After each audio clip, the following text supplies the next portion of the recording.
And if you get the screen that pops up, just say, got it. If you don't want to be recorded, you have to leave the meeting.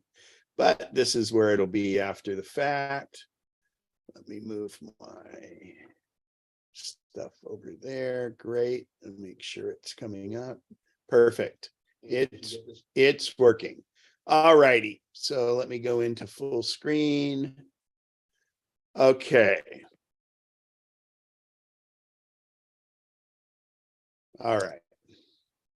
So are you protected is many things. Hang on, I just remembered I have to delete this slide and do this.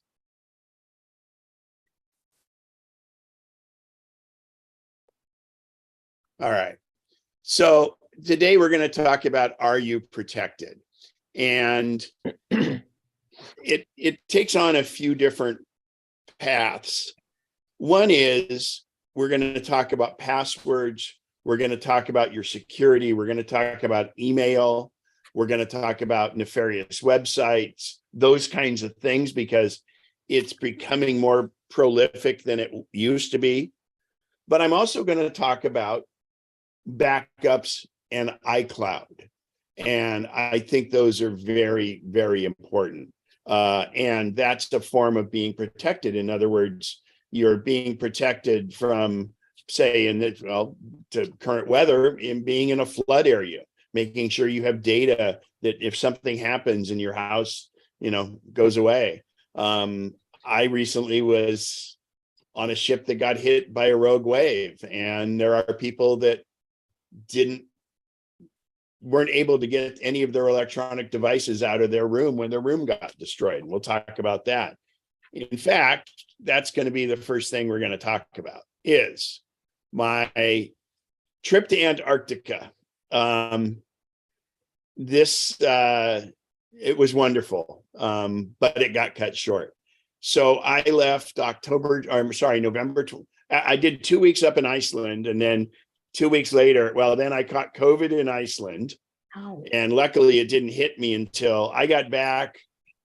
I got back Monday. Tuesday I went and voted, and Tuesday night I felt like a truck had hit me. So I had COVID, and we had a group on this Iceland trip. It was a wonderful trip, and it was 30 people on the trip with 6 professional photographers that helped us and did different things. And later on, I'll show you some photos of it, but just amazing. So I got back, felt like I got hit by a truck, and I went through 6 days of COVID symptoms.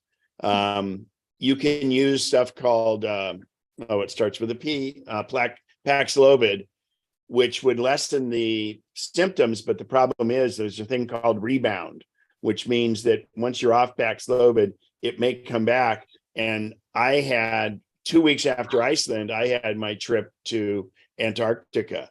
And so I didn't want anything to mess that up. I needed to make sure I was through the COVID and I would show positive or negative by the time I got down there. So anyway, you take off, and it was kind of a circuitous route to get there. I flew to LA, then LA to New York, and New York to Buenos Aires. Flew in 2 days early. I went to Buenos Aires. My gosh, I fell in love with Buenos Aires as a city, just beautiful.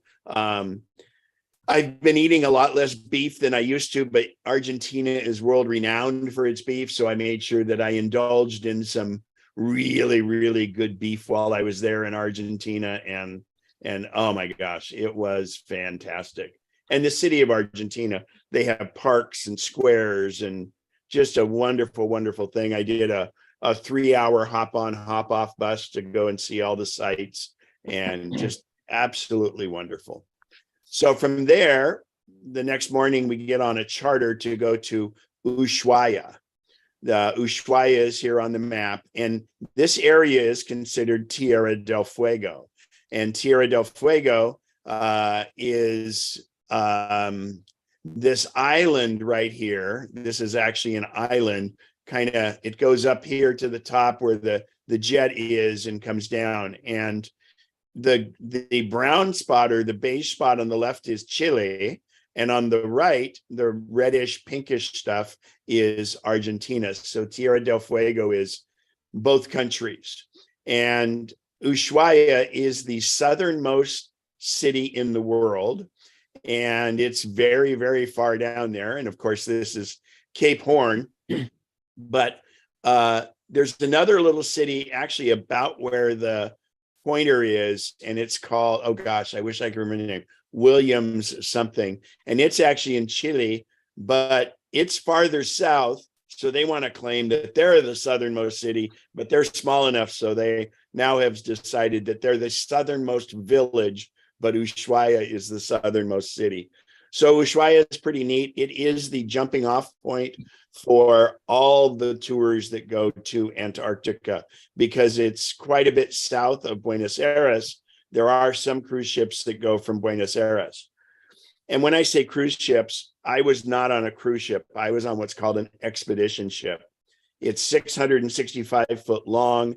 It's wonderful. It's only 375 passengers. The stipulation, and I really respect this, any tourist ship that goes to Antarctica is only allowed to have 100 people on Antarctica on land or on the ice at any one time. So it really keeps it so that the big 3,000 person cruise ships, they do drive-bys. They can see the sights. They can go and tour in little boats and stuff, but they can't make landings because the logistics of trying to get 3,000 people, 100 at a time on shore just doesn't work. So it's nice that they're doing that.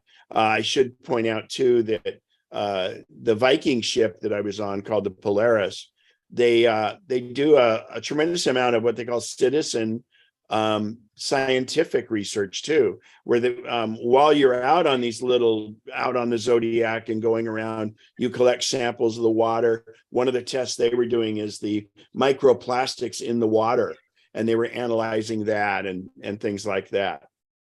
So anyway, and Ushuaia is a great little town and a really small airport. But you just go from the airport, you get on the boat, and we went along Beagle Channel, which is one of these inland waterways that's very protected, and then Drake Passage. Well, I've been around sailboats and sailed quite a bit of my life, and Drake Passage is notorious as the roughest ocean in the world. And this is where it's basically three oceans: the Indian Ocean, but more particularly the Pacific and the Atlantic meet here. And it can either be what's called Drake Lake, which means it's very, very calm, or it can be Drake Shake, which means it can be pretty rough. I believe that there's over 2,000 sailors have lost their lives there, and 800 boats have been wrecked. And in fact, there's a wonderful YouTube video called Around the Horn, and it was filmed, and think about this, a wind-up camera on board this huge merchant vessel that had 50 different sails on it, and it was filmed in 1929, and it was this guy going around the horn, and just amazing. So anyway, we crossed. It takes 2 days to go from Ushuaia to get down here in this red circle here is basically you're in Antarctic waters at that point. So the first day we're in there, it was a little rough, so they couldn't launch these little Zodiacs. And a Zodiac is those inflatable boats that you see that have the big tubes on the sides and stuff, and those do the work when you're out there. So the second day, I booked the landings, so you sign up ahead of time. And my landings were always on the 7:30 boat, which is the first one. So there are 10 to 12 people on a Zodiac plus the boatman. And so you go down and you meet at 7:30 and you get on the boat and you go to shore. And let's see here. Oh, this, by the way, is the boat. This is the Polaris, and it's 665 foot long, and it's just incredible.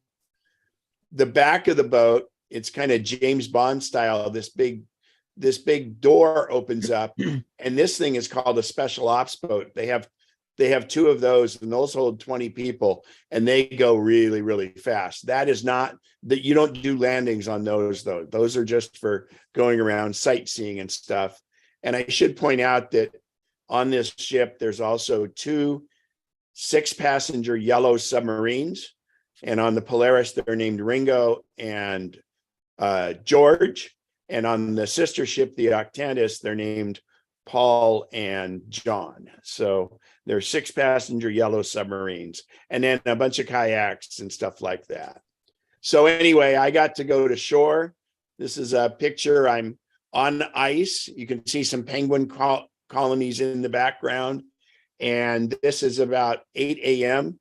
The sun rises down there around 4 a.m. and it sets around 9 p.m. because if you think about it, in Norway and up in the northern Canada, you've got the midnight sun, and it's kind of the opposite of that down there. And this is I'm there late November, so it's essentially their summer. So anyway, and these are the jackets they provide you, and just pretty good deal. Well, let's go back to this. So the Zodiacs are used for everything. And I don't have a lot of Antarctic pictures because after this, went back to the boat, and I was taking the cool thing is when you go on these expeditions, if you got wet or anything else or just damp, they have inside your cabin, they have a closet that's actually got it's a heated closet. And you hang your stuff up in there and you turn the heater on, because you might do 3 different things during a day, as many as 4 different things between kayaking and all that. So anyway, got back, and we heard while I was taking my stuff off, so it's probably about 9 o'clock in the morning by now, because we were on our expedition, we were on land for over an hour.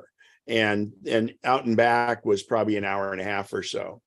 I hear over the loudhailer, and it says Alpha, Alpha, Alpha, Deck A. So here we are in Antarctica, and we get free Wi-Fi, and it's actually pretty good. So I looked on Google at what Alpha was when you're on a cruise ship, and it said that means a medical emergency. And I continued to read farther down, and that Delta means damage. And so I just kind of stored that in the back of my mind. But what happened is one of the Zodiacs that had 6 people on it, that was heading out to the submarine, one of the submarines, before they could get there, a amazingly freak accident happened where the Zodiac actually, part of the tube exploded. And I have history with these boats, because I used to, years ago, when I had a ski shop in the summertime, the place I sold boats for them, and they were inflatable boats. And these boats don't explode because the tubes don't have that much pressure. You could take a machete to it, and the thing would just slowly deflate. It would not, there's not enough pressure to make it explode. There was this very weird anomaly, and they still haven't gotten to the bottom of it, but it actually caused the boat to explode. The floor came up, and this lady, one of the 6 passengers, was thrown into the air 3 to 5 feet and came down into the Zodiac. Another gentleman he was sitting on the tube, and when this raised up, it kicked him into the water. And we all have these inflatable life jackets on and stuff, so they recovered him. He was fine. He was very cold, but it turned out that the lady's leg, from the impact of the explosion, not from her falling 3 to 5 feet, the impact of her going up, it was so strong that it broke both bones in her leg right above the ankle. And there's a couple problems with that. We're in Antarctica, and it's not like there's a hospital nearby. It's not like there's an ambulance. They can't even fly planes down, because by the time the plane gets there, the wind may be so much that it can't land. So it's really tough. Ironically, this lady, she was the most veteran Viking cruiser there. She is 70 something, and she had been on 19 Viking cruises. So anyway, that was what the Alpha Alpha Alpha was. They brought her back to the boat and they put her down in the infirmary, and they gave her medication. And I actually talked with a gentleman that he and his wife are traveling companions with her and her husband. She was feeling fine. She's in great spirits, but that we needed to get back to Ushuaia because that's where the hospital was. So this is our second of 7 days in Antarctica, and we're only 5 days into our 13-day cruise. So needless to say, it needs to be done, but we're kind of like, oh my gosh. So we start heading back across Drake's Passage. So this happened down here in the area of Whalers Bay. So we had to head back to Ushuaia, which again is 2 days going across Drake Passage. Well, I got to tell you, one thing that's pretty amazing is, and I got to give Viking total credit for this. They were great this whole time, but this happened this happened at about 9 a.m. And so we're heading back. By 9 the next morning, we're probably about here. And we had this meeting and they said, well, we do have to go back, you understand that. And we're going to redirect the cruise. And what they were planning on doing was to finish the cruise completely and continuing going where the B in Buenos Aires is. This is all the fjords of Chile, which is very, very interesting. And not very many cruise boats go up in there, but they're very neat with a huge amount of glaciers and everything else. So they said, we're going to complete the whole cruise. We're just going to divert to there. And what I find really amazing when you think of logistics, here it is, a 665-foot long ship, and they have now gotten clearances in a country they had never planned to go to. It's not like you just go park a car, right? And they've already arranged for all the shore excursions and everything else within less than 24 hours. And that to me was amazing. And then they finished it with, oh, and by the way, we're giving you your money back. So now the cruise is free. Well, this is all before the rogue wave that you heard about. So we get up to about, can you guys see my cursor moving? Yes. Okay. So right in this area, that same night, around 10:30. So the seas were rough that night. And we knew they were going to be rough. They had been predicted at 7 to 7.5 meters high, which is 21 to 29 feet high. Gale force winds of 60 to 70 miles an hour. But this ship is just ultra capable.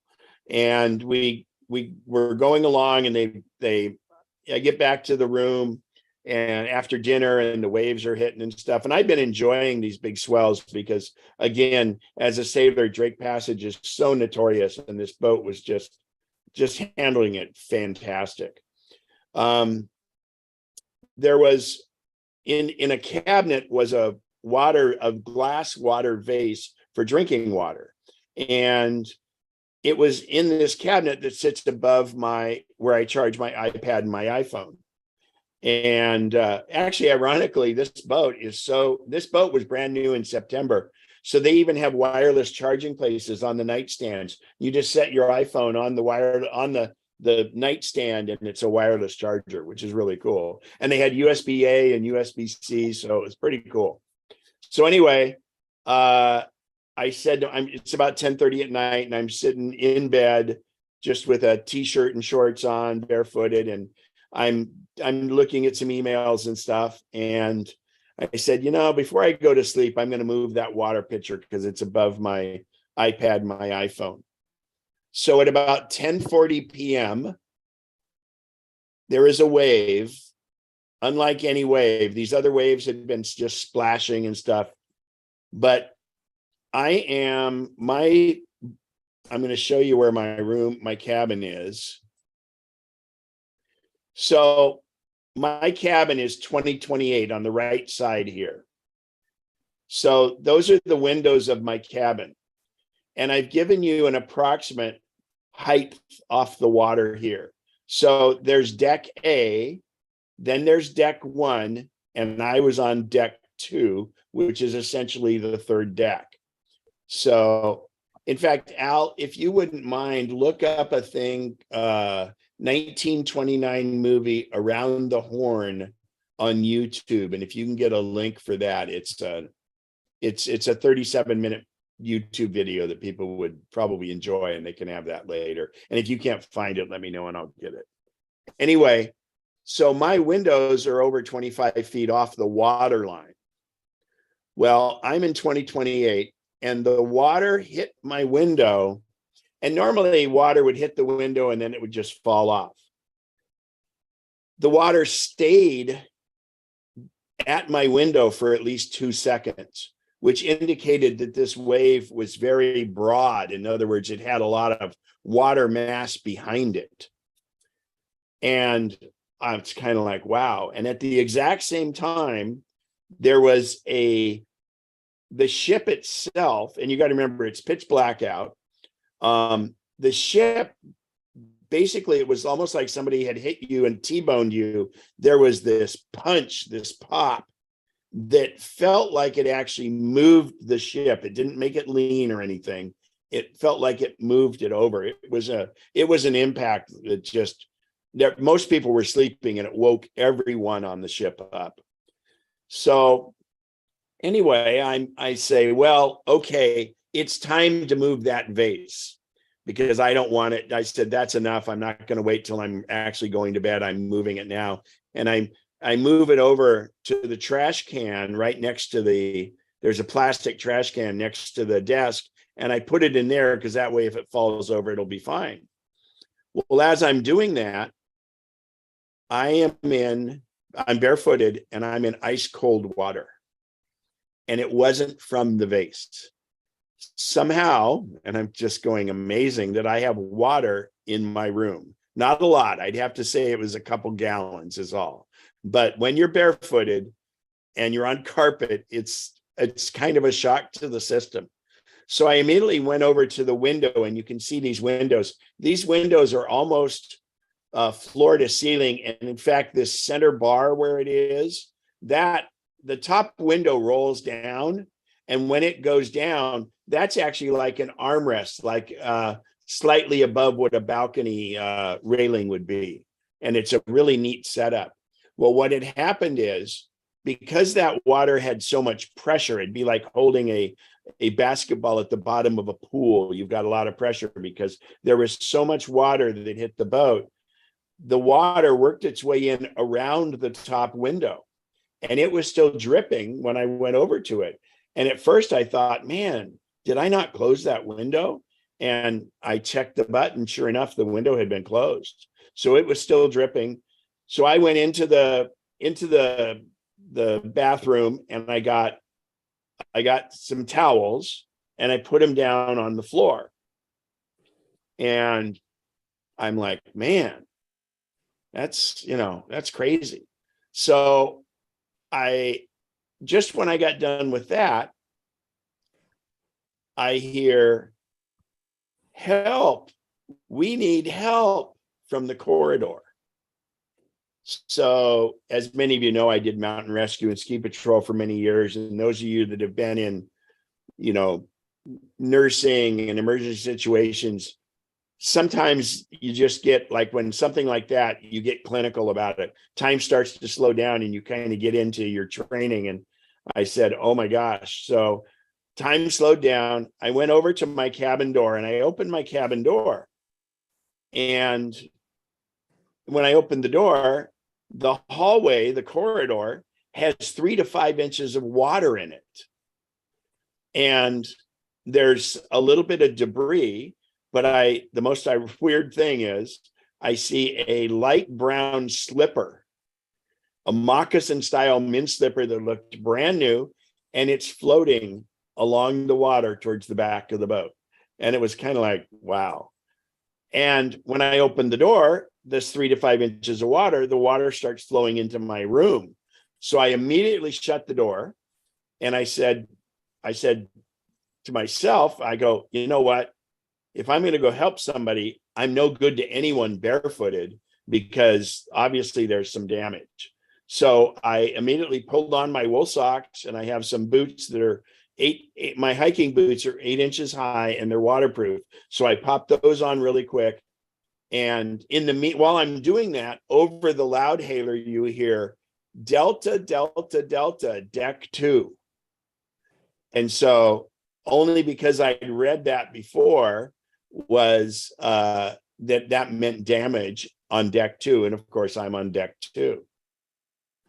So now I go, and I've got my boots on, and I open my door a second time. The water in the corridor is still there, but it's not as deep, but a little bit more water comes into my room. And I turned to the left where I'd heard where the gentleman was shouting, and there were 4 Viking crew members there, and I couldn't see past them.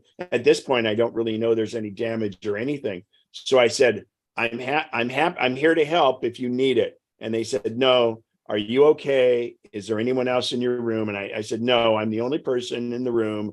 My room's intact and I'm fine. They said, okay. And so then I shut the door because I didn't want more water to come in. And as a rescuer, they're trained in this. You're better off. I would have just been in the way. So I'm starting to kind of put some stuff in the room together. And then I realized the boat's rocking a little bit. This is the port side of the boat, the left side of the boat. And I'm in, again, 2028. And the boat, as it rocks, I said, well, I've got quite a bit of water in my room, but not like inundated because of opening the door. And I remembered the hallway, the water was down. So I realized that if I open the door when the boat leans to starboard, it'll drain my room. So it takes me 2 times. It leans to starboard. I open my door, the water flushes out. Then I shut the door. Then it goes to port. Then it leans to starboard. I open the door, and now my room is although it's damp, it's not got any standing water left in it. And then the only time I got scared during this whole thing, the boat starts to lean to port in a significant amount. And when you're on a boat and it starts to lean, that's always a pretty hairy thing. And I just said, man, it's a lot of lean. So I was planning what I was going to do, and you go up high. But I stopped for a second and I go, the only thing over the loudhailer was damage on deck 2. And I've just seen all the water there is on deck 2, and it's not enough to be a problem. And so I just was perplexed. And then I realized the boat was no longer rocking. And what had happened is the female captain, she's a great captain, turned the boat to the right, to starboard, which made it so that the port side wasn't exposed to the waves. But secondly, it made it so that what the reason the boat was leaning was because now the 70-mile-per-hour wind was broadside, hitting the boat broadside along the starboard side, and that caused it to lean. And then the stabilizers took over, and the boat was smooth as could be. So I'll show you in this picture that you see here. So from 2008 to 2020, when the wave hit, so I would imagine the center of the wave is right about here where my cursor is. And you can see there's CCZ cameras here too. So they have recording of the wave probably hitting. It was a rogue wave. What a rogue wave is classified as any wave that is 2.2 times as high as the rest of the waves. So our waves were between 20 to 20, actually 20 to 30 feet, somewhere in there. And this rogue wave, it turns out, when it hit the boat, it hit straight from the side, probably centered right about here. So this is deck 2, this is deck 3, this is deck 4. 2 rooms on deck 4 reported a little bit of water came in around their windows, similar to what happened on mine. So that's 45 feet high, is how big that rogue wave was. A rogue wave is where 2 waves get together and just have great mass. They're random, you can't predict them. They come and then they go away just as fast as they came. So what happened here is I got to know a gentleman that was in 2020. In fact, he's probably the one that shouted, "Help, we need help." He is actually classified as he's been a sailor all his life.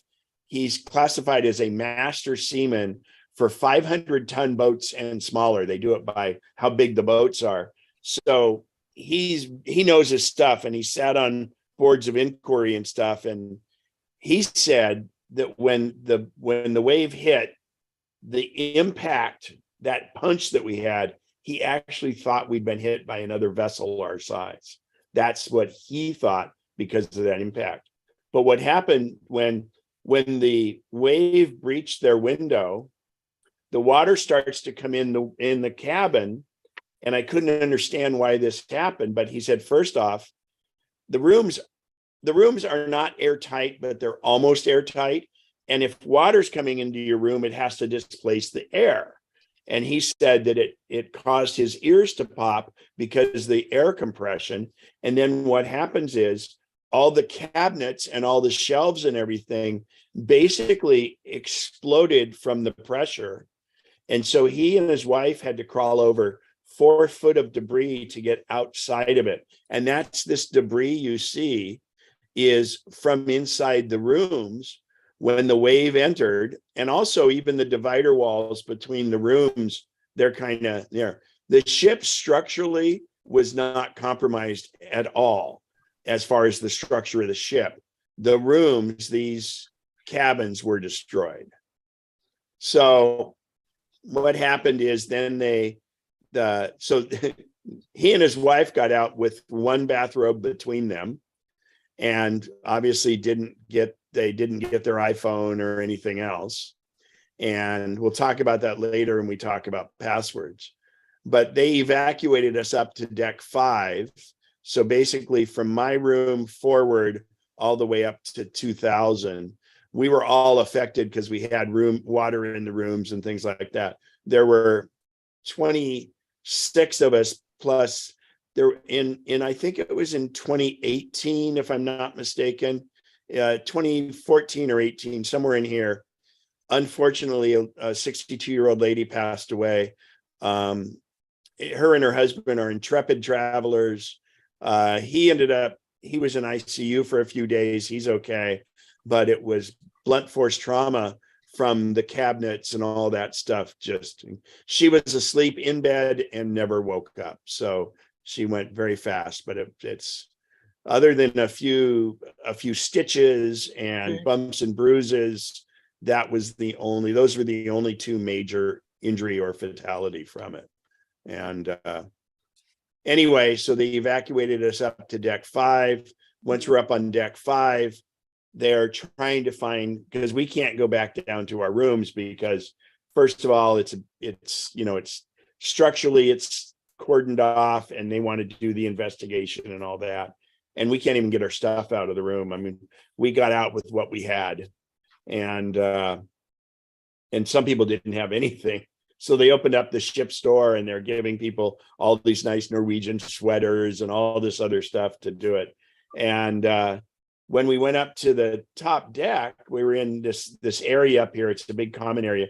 Deck 5 is where some of the restaurants are, but they have this area called the living room with a whole bunch of chairs, a bunch of reading material, and some couches. So once I got up there, I see all these people sitting in these chairs, and I'm going, well, there's couches over there and nobody's on the couches. I don't understand it. I'm going to go get on a couch because I'm probably going to spend the night up here.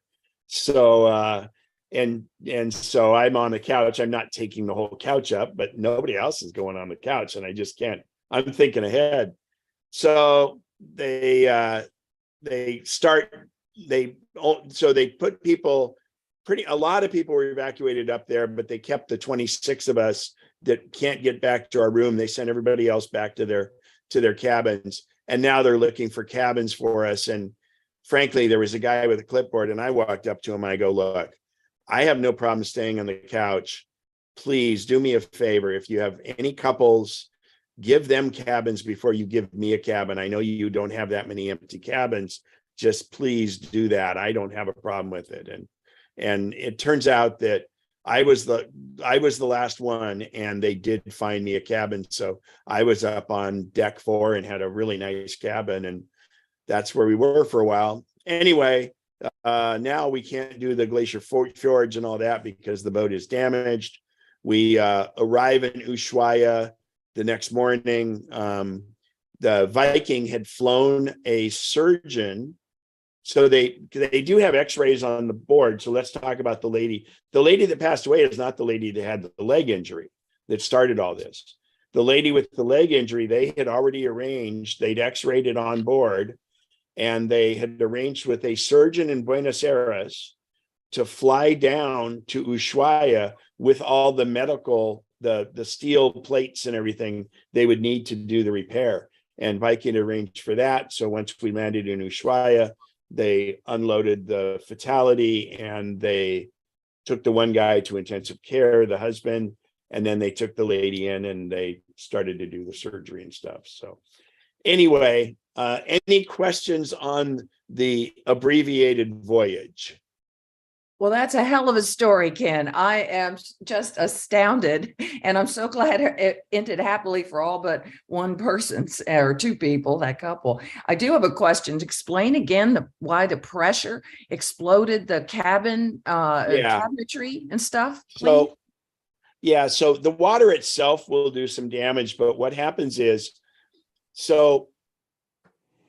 remember I said, he said that he felt air. Now, none of this happened in my cabin. My cabin, the water came in through the window and from the hallway. But other than that, I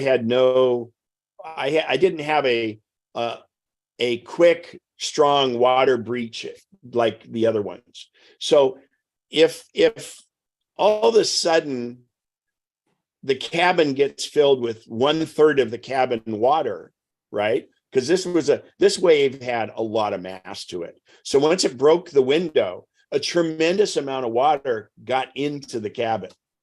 And the first thing that happened is the air now, the space for the air is reduced by 1/3. Therefore, the air itself all of a sudden has this pressure.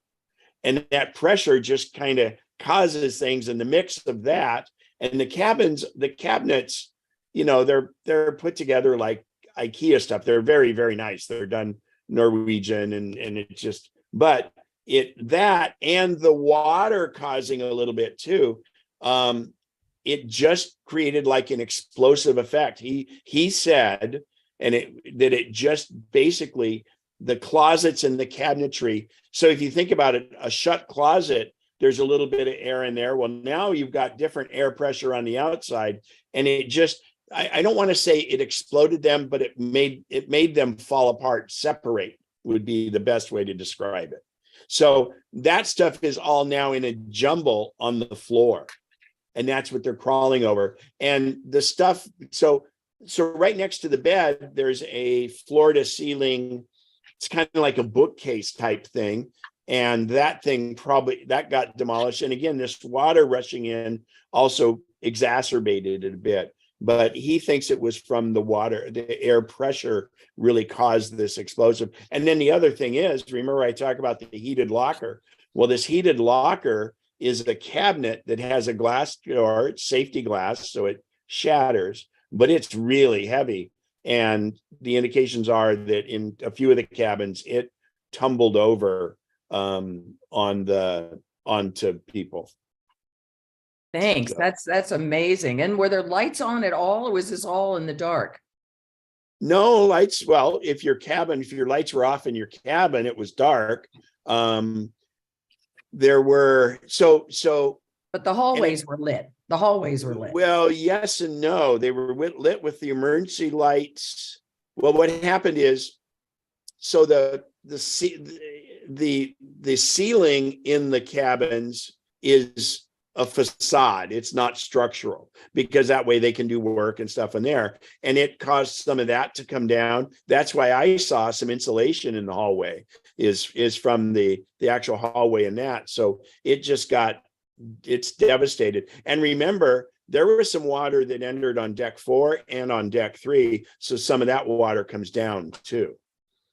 So not a tremendous amount. Amazing. Wow. But water for it to do the force that it did. So there were 2 other vessels that had windows knocked out that night. So they get back to Ushuaia, and everybody's trying to get flights out of Ushuaia. And it just, Viking uses their charter service to get people home. And it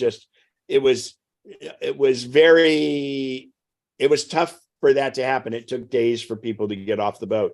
The 26 of us that couldn't get our stuff in, you got to remember, our passports are in the rooms locked up in the safe. So we can't go anywhere. So we're waiting for that and all this other. And in the meantime, they took us on tours and different things like that. So it was, and it goes a little deeper. I mean, the 26 of us, the best. So we're in the same clothes for 3 days, and they do have free laundry on board, but if your only other piece of clothing is a bathrobe that in my case hides less than a hospital gown, I can't go in and have my laundry done doing my laundry while I'm doing other stuff around the boat. So none of us had done our laundry.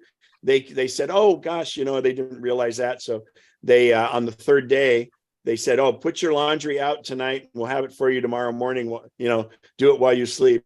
And it's the simple things. There's nothing like clean clothes after being in the same clothes for 3 days. It's just like, oh my God. And it was just a simple t-shirt and the underwear. And it was like, oh, it feels so good. So, yeah. And then they actually gave us, the 26 of us that they couldn't get back out the stuff out of the room. They gave us $500 and took us shopping in town. And Ushuaia is this small town, very tourist town for all these trips to Antarctica. And it's the most expensive Columbia shop I've ever been in. But I got a vest and a shirt, and at least I had some clothes. So anyway, it was, and I got to say, they did a fantastic job. So any other questions on that before we move on to Are You Protected? All right. I'm happy to answer any questions later if it comes up. So, all right. So again, are you protected? Well, first and foremost, the time machine is your, and so this is 2 components. There's the Mac, and there's your portable devices. And we're going to attack both of those in different directions. And we're going to be talking about a physical backup like Time Machine and iCloud. So first and foremost, Time Machine backup. If you do not have a Time Machine backup, please, please, please make sure you get one. Time Machine is the program that backs your computer up onto an external hard drive. So the Time Machine is the program built into your Mac, but you have to have an external drive because that's where you back it up to. And there's a reason Apple didn't call it backup. They call it Time Machine because, and I'll give you the scenario I always do is, let's say you're out in the garden and you're taking pictures of your roses, and the neighbor's cat runs by, and you decide to take a picture of the neighbor's cat.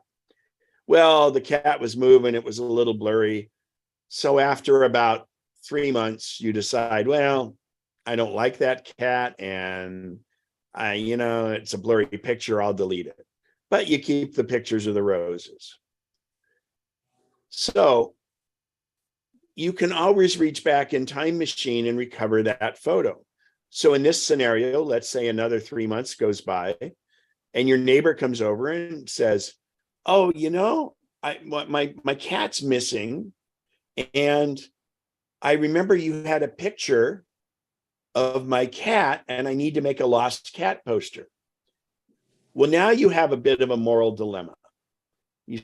I said you don't like that cat. So you could say, oh yeah, I don't have that picture anymore. And that'd be the truth. But if you decided you want to help him get the lost cat poster done, you can reach back into a time machine and recover that photo. Now, I'm making the process sound much more simple than it is, but that's why it's time machine. You can go back in time quite a ways and find things that you've deleted, as long as you haven't filled the time machine and it's 5 years ago if you didn't replace your time machine. So time machine is in fact that. It is a true backup. And let's explain also what's important for backup. There's a rule out there that somebody made up and it's quite appropriate, and it's 3-2-1. And what that means is you should have 3 copies of every important file. An important file would be pictures of your grandkids, pictures of anything else, your tax returns, deeds for your property, anything like that that's important. And you might as well just say all your files rather than pick and choose. You should have 3 copies of it. And let's talk about where those copies are or need to be. Excuse me one sec. So first, the first copy is on your computer. It's in your drive, and I don't call them hard drives anymore because now we have solid state drives, and they're less prone to failure than the old spinning drives, which is good. So you have it on the drive. Then secondly, if you have a time machine backup, that would be another place for files. And if you store it on the cloud with iCloud, even though iCloud is not backup, which I'll explain in a second, your file is in 3 places. What I used to recommend, and it all depends on how fastidious you want to be about this, is I do and I recommend 2 time machine backups. And if you keep one of those off-site, I say more than 10 blocks away.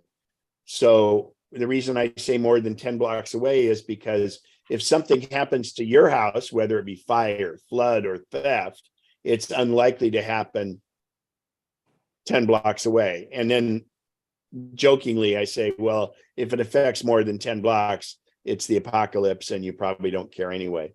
But I like to have you think back about the unfortunate Paradise Fire, when people had 8 minutes to get whatever they needed out of their home or their mobile home, and they were gone. And so, if you took your computer, then you've got your files. But if you had, let's say your computer got burned up, well, your time machine backup's right next to it.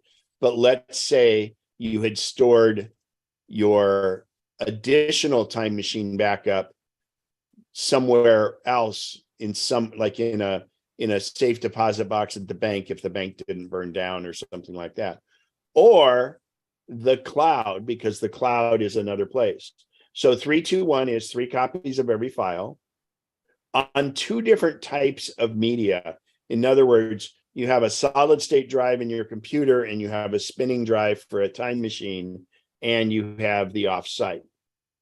So then the last one is you should have one that's offsite, and that can be a physical time machine backup as your second one, which you go and get every so often.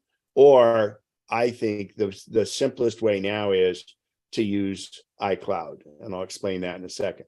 So to this point, please, this is the time if you have any questions. And Al actually just posted something about time machine and does it slow it down? It doesn't. The first backup takes a little while, and then after that, it doesn't slow anything down, and it's great. So any questions? And I hopefully you guys can monitor participants for me because I can't really see if there's any hands up. But if you have questions, just unmute your mic and go for it. So, all right, fantastic.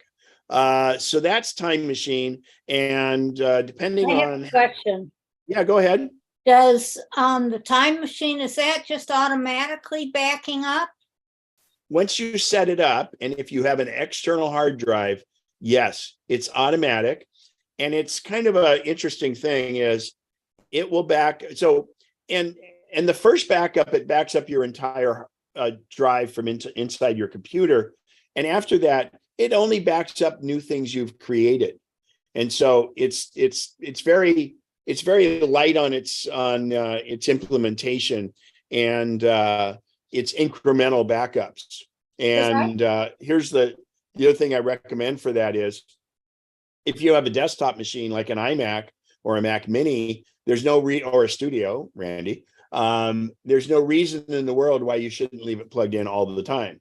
If you have a laptop, obviously you're a little bit portable with a laptop, but I know most of you use a laptop more like a desktop. And what I recommend is you keep your time machine backup wherever it is you charge your laptop. And when you plug it in to charge the laptop, plug in the time machine.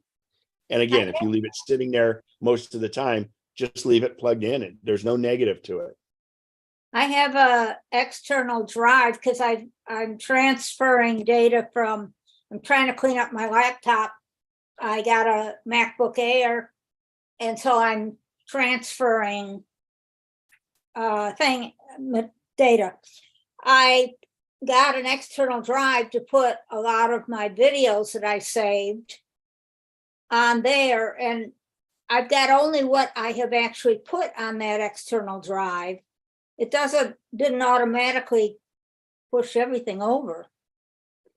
Well, okay, so you bring up some points that need clarification. So first off, I know a lot of people, and you're trying to save room. Now, are you going to a new MacBook Air, or you're trying to make more room on your MacBook Air? No, I'm going to I have a new MacBook Air, but on my old computer, I was running out of cloud space and so forth, and I found out it was because I had a lot of videos in particular. And I'm trying to declutter this MacBook. And so that's not your new one, that's your old one. That's Have you transferred your information to the new one yet? Kind of. All right. Well, then we won't go down that road. So here's the deal. If those videos are important, and you're essentially moving them from the internal hard drive to the external hard drive, right? You now have one copy of that video. Right. And how many copies of important? And if it was important, Mm-hmm. how many copies should you have? You said 3. So I see people do that too. They say, well, my photos library is getting so big, I'm going to go put it on an external hard drive. Well, the problem is, unless you configure another time machine drive to back up the hard drive, it won't back that up, and you only have it in one place. And trust me, the internal drive on your computer is much more reliable than an external drive. Everyone should assume that your drive will die at some point, because they do. And that's the main reason. Forget fire, forget flood. The main reason you want to have a backup is because drives fail. Computers batteries fail, die. that you can't get in and get the information out of. We used to be able to extract the drive. They're soldered into the computer now and stuff. So your backup strategy is not just for catastrophic events. It's for lots of reasons. Right. And if you have a time machine backup, and for instance, let's say your MacBook Pro gets run over by a car. Well, if you have a time machine backup, there's 4 questions you just answer when you fire up the new computer, and boom, everything comes over to your new computer. And it's amazing. Absolutely amazing. I thought you said that the time machine is connected to a external drive or It something. is. Time Machine's the program, and the hard drive is where it stores that information. You have to have both. For Time Machine to work, it has to have an external hard drive, and that external hard drive is a backup of your internal drive. So I need another external drive that connects with the Those time. videos, yeah, because it doesn't sound like you're using Time Machine with it at the time being.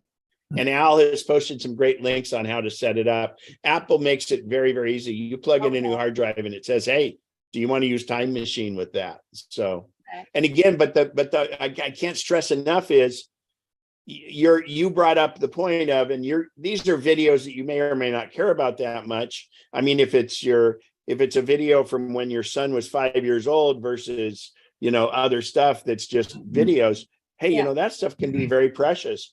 And you've got to think anything that's important to you, you have to do 3, 2, 1. I just can't stress enough because things fail.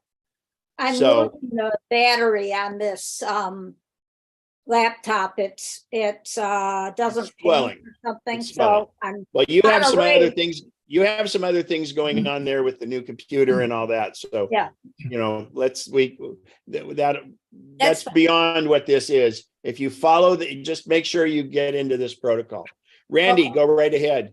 Yes, for clarification or just information on the time machine, what does it and what does it not back up? In other words, my specific question for someone I know, me, does it back up email? You're not asking for a friend? No, it's actually for me. And you did answer one question very, very well. I appreciate that. Is incremental backups. And that's why sometimes when I do look at time machine backups and I slide, there's a couple days where maybe I haven't been on the computer. That's why nothing's there. So that explained that. But I was looking at one time for an old email that I deleted off of current. So what is backed up? What's not backed up? So your old emails are there, but they're kind of hidden because mails are in mailboxes and they're tough to recover, but they can be done. But everything that's on your computer, so I can't stress the word everything enough. It backs up everything. Okay. So much so that if you were to get a brand new computer because something happened to your old one and you plug it in, your passwords, your applications, all of that. Yes, it may require you because of security protocols to do a sign in on your password for different things, but that's about it. Everything, absolutely everything is there and backed up. Now, Time Machine, while it's very simple and easy to back up, recoveries aren't quite as easy. So I highly recommend if you're needing to recover something, don't attempt it yourself. Okay, thank you. Let's just say, an example I would give you is contacts. Let's say you're going along and you say, oh, it's the new year. I'm going to completely I'm going to purge my contacts of old things. Well, you do that. And then you go along and you add, it's 3 months later now, and you realize, wow, I got rid of like 50 contacts that I need. And in the meantime, I've added new contacts. So if you went into Time Machine and said, restore back to January 7th, you could restore your contacts back to January 7th. But the problem is you'd lose all those you put in between January 7th and March 7th. So it gets a little tricky because it does it restores from back then. So anyway, but it's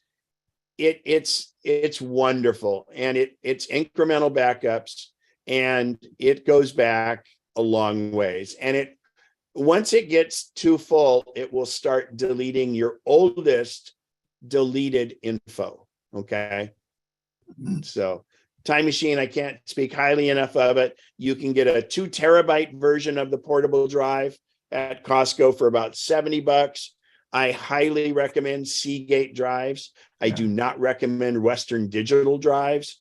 Seagate portables seem to be the most reliable. So, and you don't need it. It's powered by the USB, and you want to plug it directly into your device, not into a hub. So, all right. Any other questions on Time Machine before I kind of go into how that affects other stuff? Real quickly, so if I have a hard drive and I plug it into my MacBook Pro when I run the Time Machine, and but you're saying, no, you don't run it; it runs automatically. Well, exactly, to get it going. But right, if I got a hard drive to keep in my safe deposit box, I'd have to bring that back and plug it into my MacBook Pro as well. Correct? Sure. Yeah, Ellie. Okay. So let me tell you the way that works and the pitfall.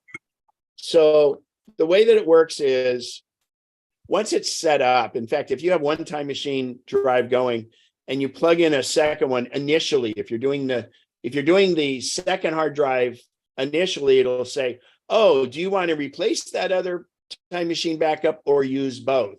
In that case, you select both. Okay. So then what happens is, and you can do this one of two ways. Let's just, for ease, let's say you are storing it at a friend's house more than 10 blocks away, or a bank safe deposit box, whatever. You would both of them get backed up, and you take one over to the other location. Okay. So your one that's at your house, and you plug it in as often as you can, and you should keep it plugged in as often as you can. And it's just going to be your constant backup. So you might create a file and it backs it up, and then you delete that file a week later because you don't need it. Well, obviously that one will never show up on the one that's external because it hasn't been plugged in time. Yeah. In that time. So after a while, what I always recommend is, and I like to always say it's around pictures. I mean, two things that are a big deal you want to back up. Once you do all your taxes, you want to have that so you back up. And secondly, if you take a trip and you come back with 300 new photos, you want to then go get your offsite backup and bring it in and plug it in and let it run its course. Now, Okay.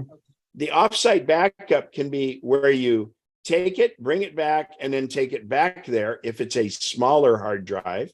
If both of them are the same size, you could actually just bring it, or actually what you could do is, when you go to pick up, we'll call them A and B.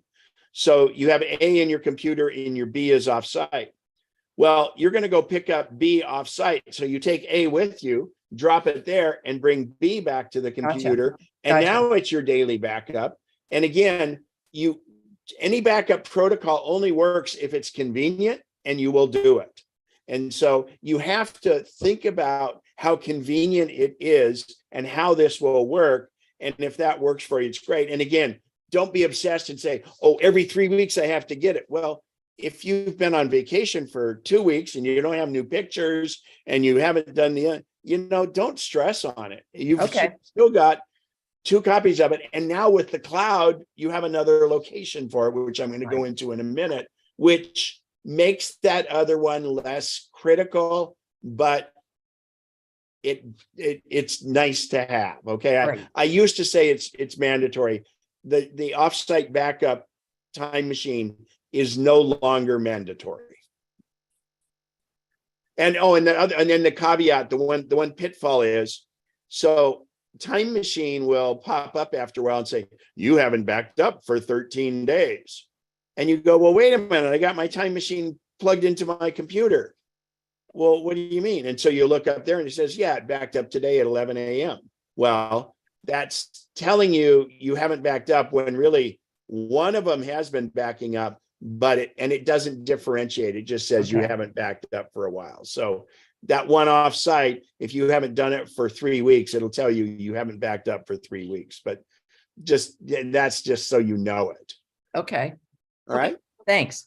You're welcome. Mary, go ahead. Yeah, before you leave backups, you just glossed over the mail, and I think it gets confusing because I know, like, for a while I was keeping mail on my computer, and now I don't. And so, can you just talk about What do you that? mean you're not keeping mail on your computer? It's, I mean, it was only on the computer. It wasn't. That's what it said anyway. When I go to my email, You mean it it's was on my Mac? on my Mac, right? No. See, that's a folder in mail, and you should never keep any. So that's if you're that's a whole mail issue, not a back. And I mean MAIL. Don't confuse it. Yeah. No, Yeah, no. but So on my Mac, so when you have folders, like I make a folder, like I made a folder for my Antarctica for all of my Right. information for there. Those are folders. And when you're doing it in the mail program on Mac, and it's in the folder called on my Mac, that means it's only storing it there. What you should do is, if you're storing mail in folders, you should make it be in not on my Mac. You should have it go into, like, for instance, if you have a Gmail account, you put it in a folder there, and then it shows up on all your devices.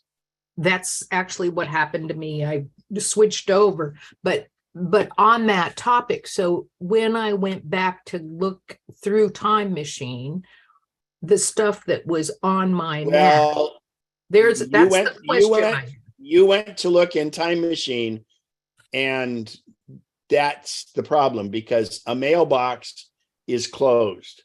You have to actually get in and open the mailbox. In Time Machine, it just looks like a mailbox. You can't see individual mail. That's why I'm saying it's a thing that's really difficult. And that has nothing to do with whether you stored it on my Mac or in one of those other folders. But you got to remember, if you store that mail in a folder inside your Gmail, Yeah. it's on the server. So that's offsite backup right there. So in Now, essence, if you delete it, it's also gone. Yeah. It'll go in the trash, and then it probably gets erased after 30 days. so basically, when we're talking about Time Machine backup, it's for almost everything. No, Everything it's for except everything, Mary. It Everything. includes the mail. That's- Everything. Okay. So, Okay. It's so- not easy to recover mail from it, but it's everything. Capital letters. So it includes the mail. Okay. Mary, that's Mary. the one. What does everything mean? Yeah, I get it, Ken, but it's tough to recover that particular thing. No, it's nothing particular about it. It's there. Everything. Everything. All right. It's just difficult to find it in mail. Barbara, go ahead. Unmute yourself. Oh, go ahead.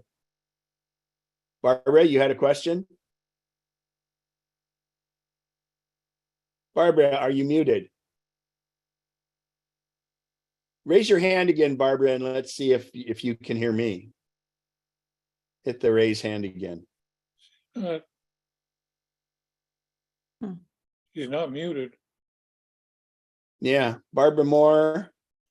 Yeah, you're not muted, so you might have an issue with it. You may have to log out and log back in. Go ahead and put your question in chat if you want to. In the meantime, go ahead, Berta. Hi, this is Bertie. Yes, can I have a new MacBook Air? And Congratulations. finally, which replaced a very, very old computer, excuse me. And I'm a little confused from the screen. Right now it says you haven't backed up your Time Machine for 271 days or something like that. Okay. So can you? Are you in front of that computer right now? I'm right in, yes, I'm using my. Okay. Go up to the Time Machine logo. Oh, I have to somehow find my, I'm looking at your program. How do I do that? Go up to the very top of the computer and your menu bar is up there. Move your cursor to the very top. I see view.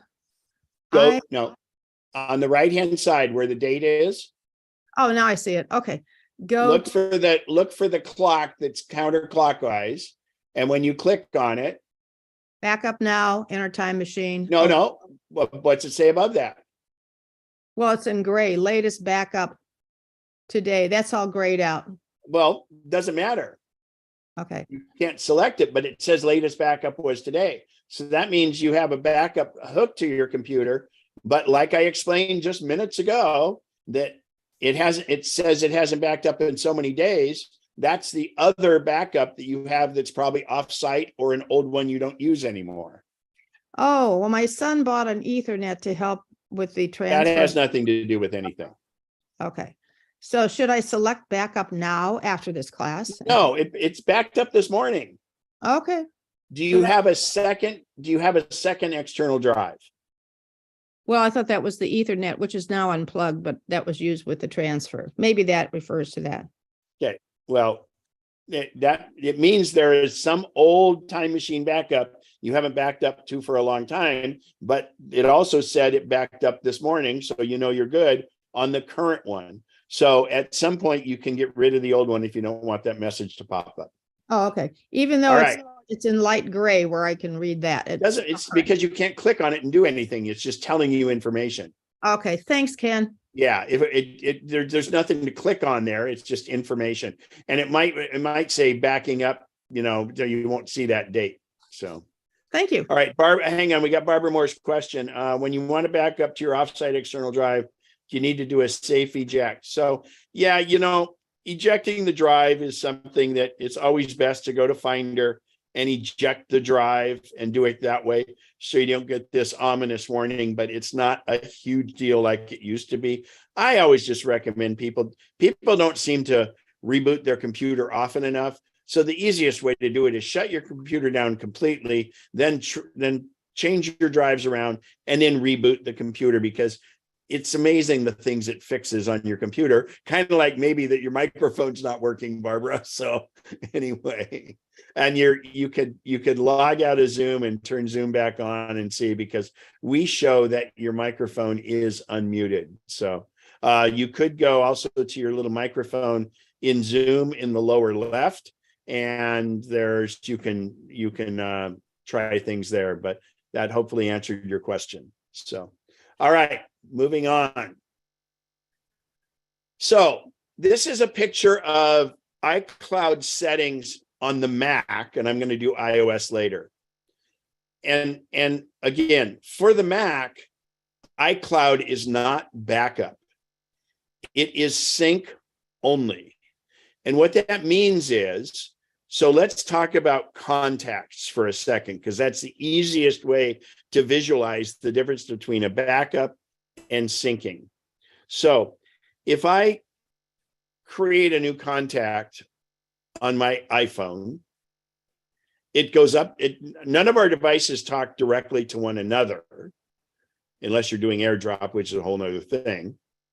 They talk to the cloud, the iCloud, which is where the repository of your information is. So if I create a new contact on my iPhone, it goes up to the cloud, and then it comes down to all my other devices. So when I create that new contact, it's going everywhere, and it's on the cloud. Well, what happens if you delete a contact? Anybody can unmute themselves and jump in. Okay. When you delete a contact, it deletes it everywhere. And it's gone. So that isn't truly a backup, because remember the cat with the cat poster, you were able to go back in and get something you've deleted. You delete that contact, it deletes it everywhere, it's gone. Okay. So that's why iCloud for Mac, I'm not talking about iOS yet, but on the Mac, even though it's just syncing, but remember, it is our third form of backup on the Mac, or excuse me, our third location of our files on the Mac. Because if you have a time machine backup and you delete that contact, I can go back in and recover that contact. Same thing with photos. Now in photos, what it does is it always puts it in a recently deleted folder. So it keeps it there for 30 days. So if you do inadvertently delete a photo, it isn't gone. But remember, if you have time machine backup on your Mac, because Mary, it backs up everything, you can go back in and pull it out. But so that's why a second hard drive is, yes, better. A second time machine backup is better than iCloud, but I really think we satisfy this 3-2-1 by letting things go up to the cloud. And if you'll notice on the left here on the screen, I have selected in my iCloud to let it back up my desktop and documents folder. And I do that for a couple of reasons. If you have multiple Macs, then your desktop and your documents are always syncing with one another, and the same file is everywhere. But also on the iOS, on the portable devices now, we have a folder called Files, and you can go in and see any of your pages, documents, or things like that. So, but the beauty of this is, it also is that third point where your files can be. So anything in the document and desktop folder goes up to the cloud. And so it again satisfies that 3-2-1, 3 copies of every file on 2 different types of media, and 1 should be offsite. iCloud is your offsite backup. Yes, it's nice to have an offsite backup of your time machine. And that's, I'll consider that extra at this point. All right, so that again, it's syncing, not backup, because if you delete something from it, it's gone. So if you're, and I'm showing this is the view of my iCloud on my phone, and it shows backups here. And those are my 2 active portable devices. And iCloud is backup for your portable devices. And the reason I say it that way is, on your portable devices, when I say portable, I mean iOS, your mobile devices, iPads, iPhones. It backs up the entire device. It doesn't give you incremental backups, but it works out very well. And it is, in fact, backing up your iPhone and your iPad. And we're going to talk about that. So that's going to be the next slide. So everyone should grab their phone right now. Now, I'm going to show you some settings, but don't make any changes. And if you have something different, just ask the question. And then when we're done, you might want to change it. But please do not change anything while we're talking here, because they can have big ramifications. So everybody can go into their phone, and please speak up and unmute yourself if for some reason you've gotten left behind, because I want you to be on the screens. So the first screen you're going to go on to is your phone. Go to the gray gear that's called Settings. The gray gear Settings, and tap it.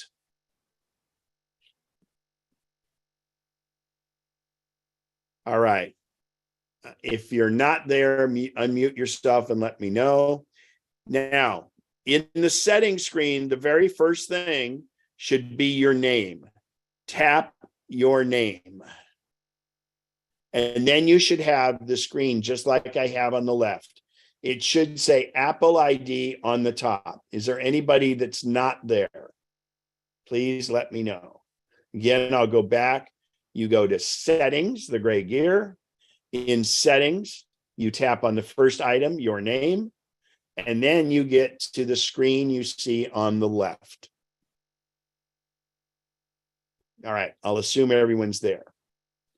Now, on that screen, in fact, let me turn on, I have a little app here. Where is my highlighter app? Here it is. Pro Mouse. Now you're on this screen. If we come down here, I want you to click where it says iCloud. So tap iCloud. Now you should get this center screen. Hopefully everyone's there. Anybody not? Okay. So just to kind of go over on this screen what's going on here. So this is your iCloud storage. And it comes in four flavors. Basically, you get 5 gigabytes for free. If you run out of the 5 gigabyte space, excuse me, it goes to 99 cents a month, gives you 50 gigabytes. And when you utilize all that, it's $2.99 a month for 200 gigabytes. And then when you utilize all that, it's $9.99 a month for 2 terabytes. I say it's the drug pusher approach, where Apple gives you 5 gigabytes for free. Try it, you'll like it. And then they put stuff up there. But you got to remember, this is very good, very secure storage, and it's really important that you utilize it. So if anyone is really full here, you need to, we need to take some action on it. So anyway, when I go to this screen here, I'm going to come on down. Well, let's talk about this first. And please do not make changes. I'm going to just explain these things to you. So we are in the middle screen here with iCloud at the top. The first one here is photos. Well, I have iCloud Photos on. And let's explain how that works. It says, take every photo I take and send it up to the cloud. And it sends the full version of that photo up to the cloud, which is great because it's stored there. But what this also does is it cuts down the space I need on my phone, because so there's iCloud storage, which is up in the cloud, and there's storage on your device. Well, by having photos on the cloud, it cuts down the space that's needed for those photos on my device, because what'll happen is it will make a thumbnail of the photo rather than the full-size photo. So it saves a tremendous amount of room. I have a huge photo library, and it's taking up very little space here. My photo library is, approaching a terabyte. So, in fact, it is a terabyte, I believe. Anyway, so the next one is let me see if excuse me, Ken, it's Ellie. So I have taken photos of all the damage around Land Park here this week, and it's all those photos are on both the phone and in iCloud. But on iCloud, there are smaller versions. No, it's the opposite. It's the opposite. First of all, does yours say photos on? Yes. Okay, so let's go back over that. So because they don't have external storage on a phone, Right. Apple is very cognizant of the issue that they want to help you. So if your phone gets too full, they offload the full size. So all the photos will be on the cloud and on your device. The full size version, the high resolution version of the photo will exist on the cloud. Gotcha. On your phone, if your phone needs more storage space, it will deprecate or lessen the resolution on the photos on your phone. Think of it this way. Think of it just like it's a thumbnail of the real photo.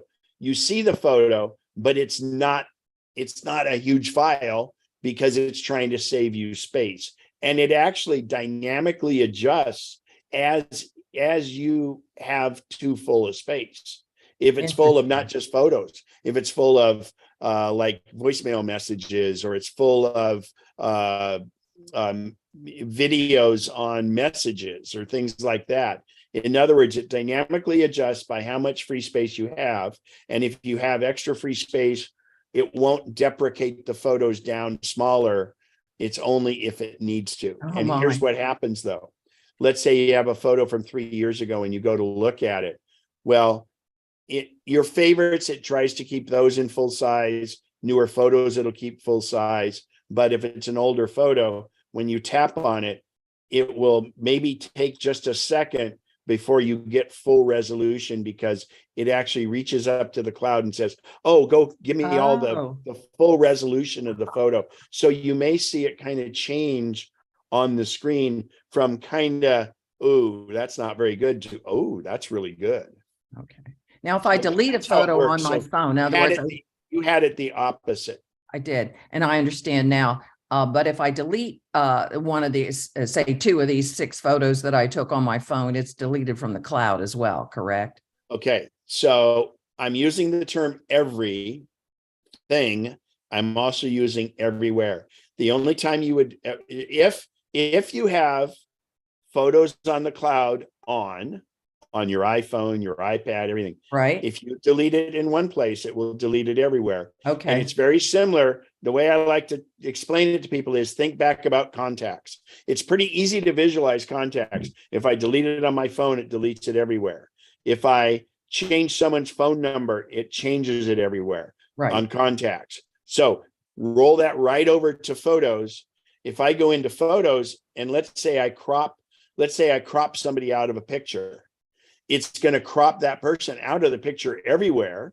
Okay. But remember, always in photos, you can revert to original, and it Yeah. will never, never, never get rid of the original, and you can always go back to that.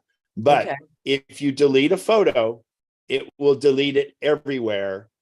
But the one little caveat is if it goes into a folder on your device and in the cloud that's called recently deleted, and it will not actually delete it for 30 days. Great.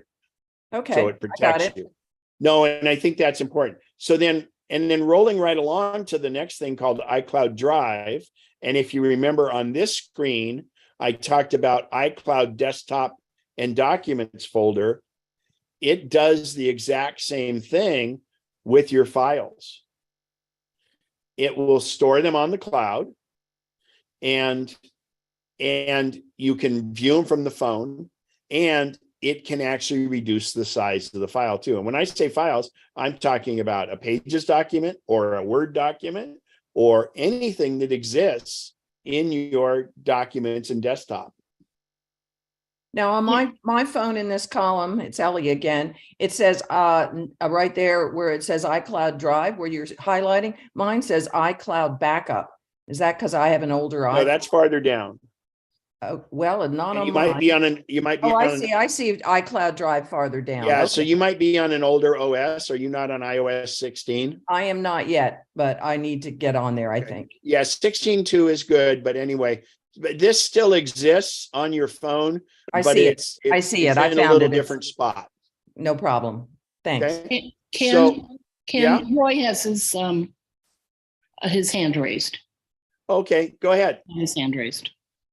Yeah, since you were talking about photos, it just clicked in. What I will look at in prior years, I'll go to years and month and day, and some of my pictures aren't there. And I've learned to click then on all photos. And then suddenly I get a slew of photos where I only had a handful before. So I guess that saves space on my Well, now you're probably making those folders of years, or is that the one where it does the years? I have I don't think I did it. I think the phone did it. Huh. It keeps it by years. I go to, let me see. Yeah, it's one of the categories there. I go to library, and the library has years, months, days, and then all photos. Right. And how I learned about all photos, I couldn't find photos that I knew I had. And then suddenly I clicked that, and it populated my screen. Well, that's So it's interesting. a great thing to know It may have about. some weird dates in there, but yeah, I always just go to main library. And then what I can do is you can use the search, and you could search for like 2004. And you can use the search up in the, you can use a search and it'll bring in all photos from 2004. Okay. But yeah, that's a cataloging thing. And sometimes it just needs to rebuild itself. Yeah, well, it works great for me now that I know how to do it. I just Good. want to pass that along. Thank you. So now on the next one is, it says iCloud Mail and mine says on. So don't, again, I'm not telling you to make any changes here yet, please. And this is important. The only time you want this on, and it needs to be on, is if you have an Apple email address. And that would mean, like, for instance, I have KenSpencer@mac.com, which gave me also KenSpencer@me.com and KenSpencer@iCloud.com.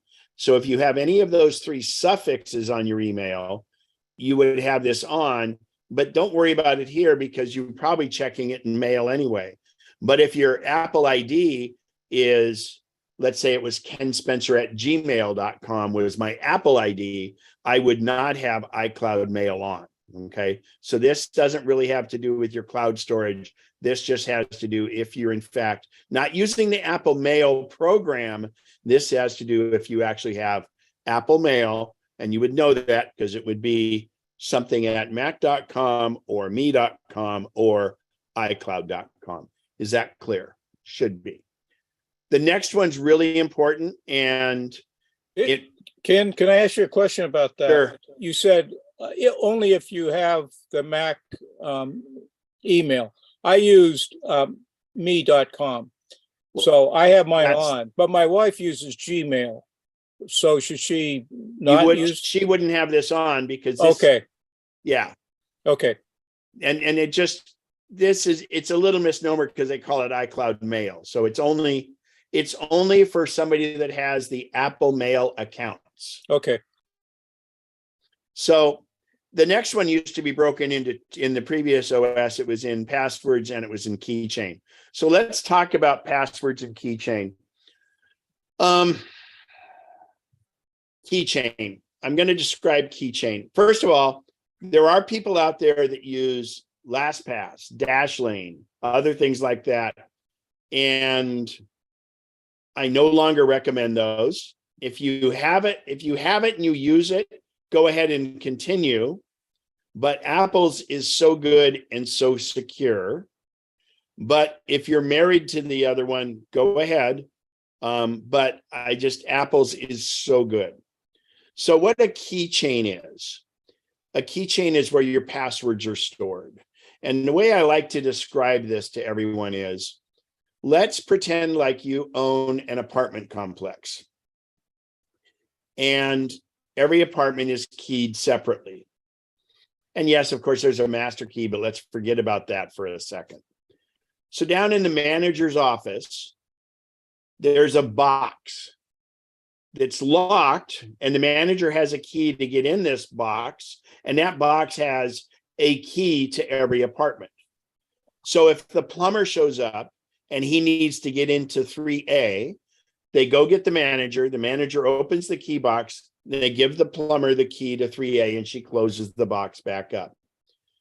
Passwords are keys. So 3A has a particular key. So, but the key box, the manager's the only one that has a key. So a keychain is where all those keys or passwords on your computer are stored. And you, as your user, the only way you can get into keychain is with your computer administrative login password. So that's how you get into keychain. And the beauty of the keychain is now the keychain can be stored on the cloud. And therefore, if you have keychain on all of your devices, when you go to Amazon, for instance, and you change your, let's say you change your Amazon password and you tell the keychain to remember it, it will change it on all of your devices. Okay. So that's very, very good. I encourage you to treat passwords and keychains as a read only in these cases, okay? But we want them on the cloud. And I got to tell you, it's super, super, super secure because on your Mac and on your mobile devices, the passwords stored in the keychain are what's called a secure enclave. It's a specific chip that is very secure, that if you were to take apart your Apple device and transplant that chip into another computer, they wouldn't be able to get the stuff out of it. Those passwords are incredible. Now, what also happens is when it remember I say it goes to your other devices, and if you go in and change like your Amazon password on your Mac, it ends up changing that on your other devices for you. It's 100% encrypted. In other words, when that password leaves, let's say you changed it on your phone and it's going up to the cloud, it is encrypted end to end. And the only thing that anybody could intercept in there is a bunch of gobbledygook. There's no way, because even Apple couldn't read it. It goes up there and then it's stored securely on the cloud and it's fully encrypted. So it's ultra safe. And believe me, it's a lot more safe than writing it down. While we're on passwords, I'm going to talk about Notes. Now, Notes is a program you have on all your devices. And so most people write their passwords down. And I encourage you to go back and look at my passwords protocol program if we have. I don't know that we'll have time at the end to talk about passwords, but the best place, many of you store your passwords in contacts, and you don't want that, because contacts, you can give permission to other applications to go into your contacts and it can harvest that stuff. Bob, you've got your hand up. Go ahead. You kind of glanced over something. I kind of asking you to expand a little bit about. You said if you're using 1Password or Dashlane or one of those, I think you said, and you're married to it, just keep on using it. However, here's my question. I've been using 1Password for a very long time. I've got a ton of notes in it. Yeah. Okay. Let's say I wanted to go to Keychain. Here's the question. Can that all be imported? All my notes? It's stuff like maybe I had to change a password and why I had to change a password. Sure. Notes like that. But and Bob, that Keith McMahon is in the same situation. So myself, when I am a consultant to people, I think the worst thing I can do is to change someone's workflow when they're used to that workflow and it works. But I can encourage people to, in time, change it over to other things. So your question is, can you in Keychain keep that information? And there's no way to import that information. It would be a manual thing. But my recommendation, and Keith, and I've got Keith doing this, and you're savvy enough, and Bob, you're a very organized person, which that information in there is very valuable. I think you'll keep that there, but as you go forward, what you can do, and I'll show you, I'll expose my keychain here. So I'll open Keychain Access, and I'm going to go to Allstate because I have a fake password here in Allstate, and because I don't use Allstate anymore. So I'm going to go to my Allstate. So is this big enough on your screen you can see it, or do I need to zoom in? I can see it. Okay. So there. By the way, I'm going to buy that app. Oh, this one? Yeah. Yeah, mouse. Pro Mouse. Pro Mouse, yeah. That's cool. I had one called Highlight before, and I liked it better, but it didn't. It was 32-bit. So in this one, you do have a comments area. Now, everyone else, please, please, please. You have to treat Keychain as read only, because if you try to change your passwords in here, it creates a real problem. You let the computer handle that. But Bob, you have a whole comments area here. You can put information in and it stays and it syncs. You could cut or copy and paste. Okay. Yeah. And then there actually, I haven't investigated this, but there's a secure notes thing, which is interesting. So anyway, and then just so you guys know, here's in keychain. So I'm going to say show password, and it's asking you for my administrator password. And this shows, because I made it up, that my password for Allstate is password 1. So it's not, but I just use that as my example. But the other thing, Bob, is, notes now, and that was the thing I was getting to, and Randy and John, I'll get with you in a second, but notes is now lockable. So if you want a place to put your passwords, it's completely acceptable to use notes for that.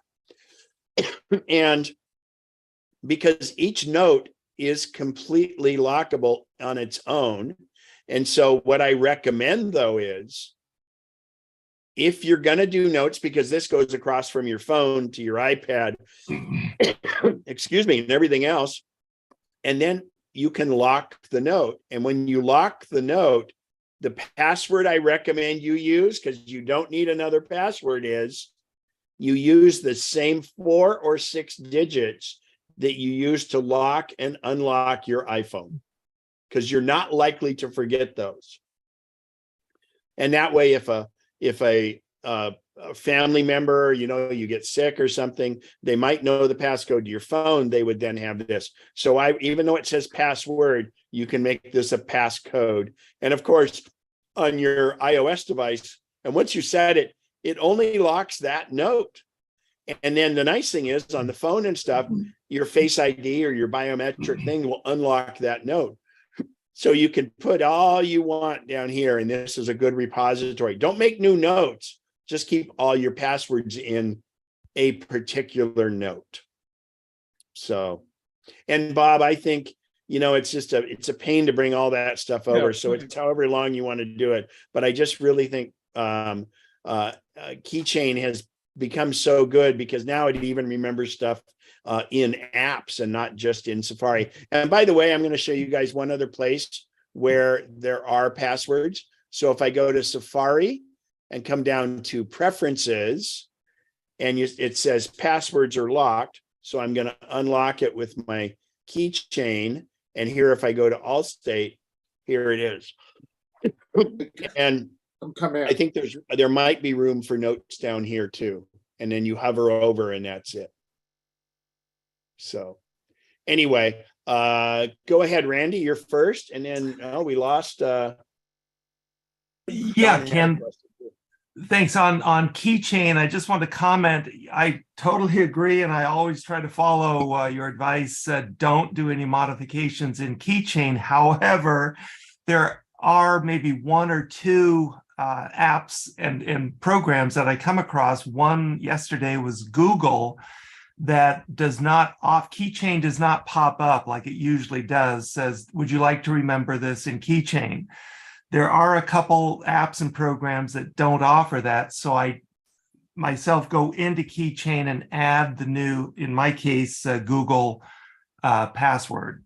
Well, what happens sometimes with that, because Google does remember it, you may have at some point said, so there's 3 choices. So either remember or update password. And then the one choice is not now or never for this site. And if you go into Keychain, it might, if you've said never for this site, it's never going to pop up and ask you to do it. So that's putting it in manually like that will work. Oh. But just again, not now means, okay, don't write this second, and never means it's not even going to give you that choice when you go to that site. So Charles, go ahead and ask your question. And in keychain, I've had it on for years and I've got some obsolete passwords. Any suggestions on how to get rid of them? Leave them alone. Okay. Are they, well, if they're to sites you already, okay, you can go in and delete them in keychain. I don't usually recommend it. Now, when you go into a website, and is it one where like 3 or 4 choices pop up? Yes. Okay, if that's the case, because, and what happens is the choices that pop up are usually the most recent one. So if you click on the wrong one, then it goes to the top and things. In that case, yes, you can go in and delete the ones that aren't correct.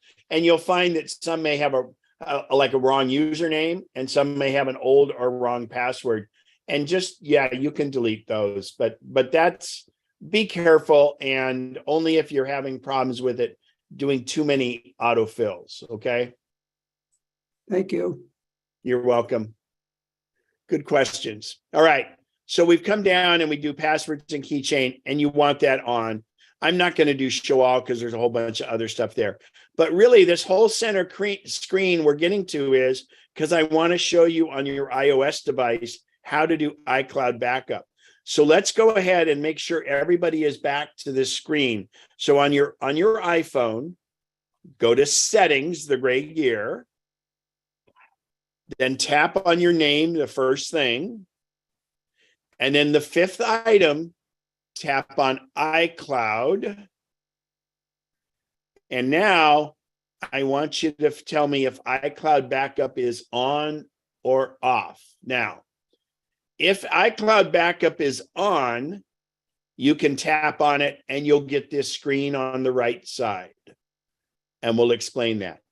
If iCloud backup is not on, once we get done with the class today, you should turn it on. So in this screen, and I'm going to explain how iCloud backup works. And again, this is for mobile. This is iPad, iPhone. By default, you would have, this is where you would turn it on and off. And you should probably have it to not back up over cellular. And when I explain how this works, you'll know why. It can back up now, and then it'll also tell you when your last successful backup was. And then down here, it shows me the 2 devices I have that are being backed up to iCloud. Your Mac is not being backed up to iCloud, so it will never show up there. Your photos and your documents and desktop may in fact being backed up from the computer, but a Mac does not fully get backed up to iCloud. Okay.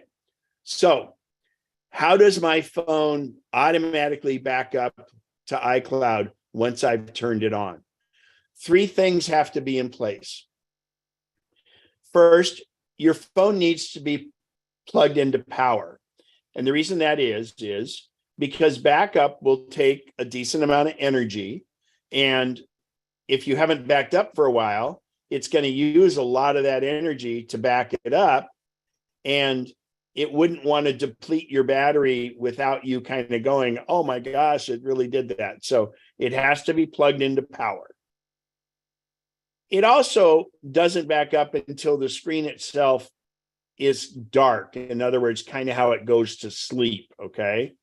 And the third criteria is unless you have cellular on here, which I don't recommend, it has to be connected to Wi-Fi. Now, yes, everyone should be connected to Wi-Fi at their home, but this means if you stay at a hotel and you've connected to Wi-Fi at the hotel and you're already connected to Wi-Fi, when your phone goes to sleep and your phone's plugged into power, it will back up over the Wi-Fi from the hotel, or in my case, on the ship. So those 3 criteria have to happen. And the reason it waits for Wi-Fi is it doesn't want to use all your cellular network.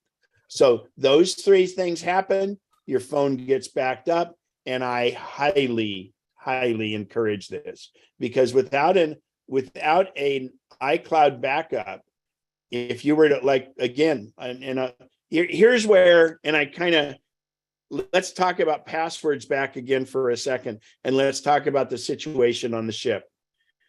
There were a few couples that got out with nothing. I mean, not even clothes. So then it was 5 days until we got stuff from our rooms, the 26 of us.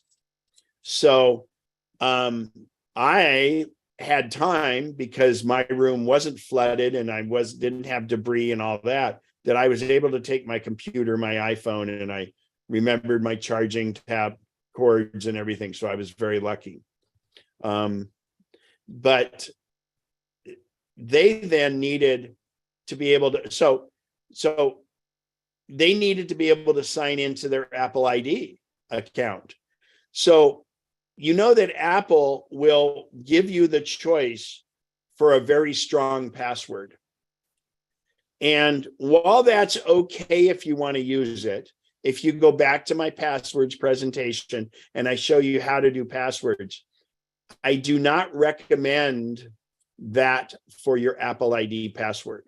Even though your keychain will fill it in for you and all that, I recommend my password protocol, which consists of, for instance, for your Apple password, it will be capital A, lowercase p, because it's Apple.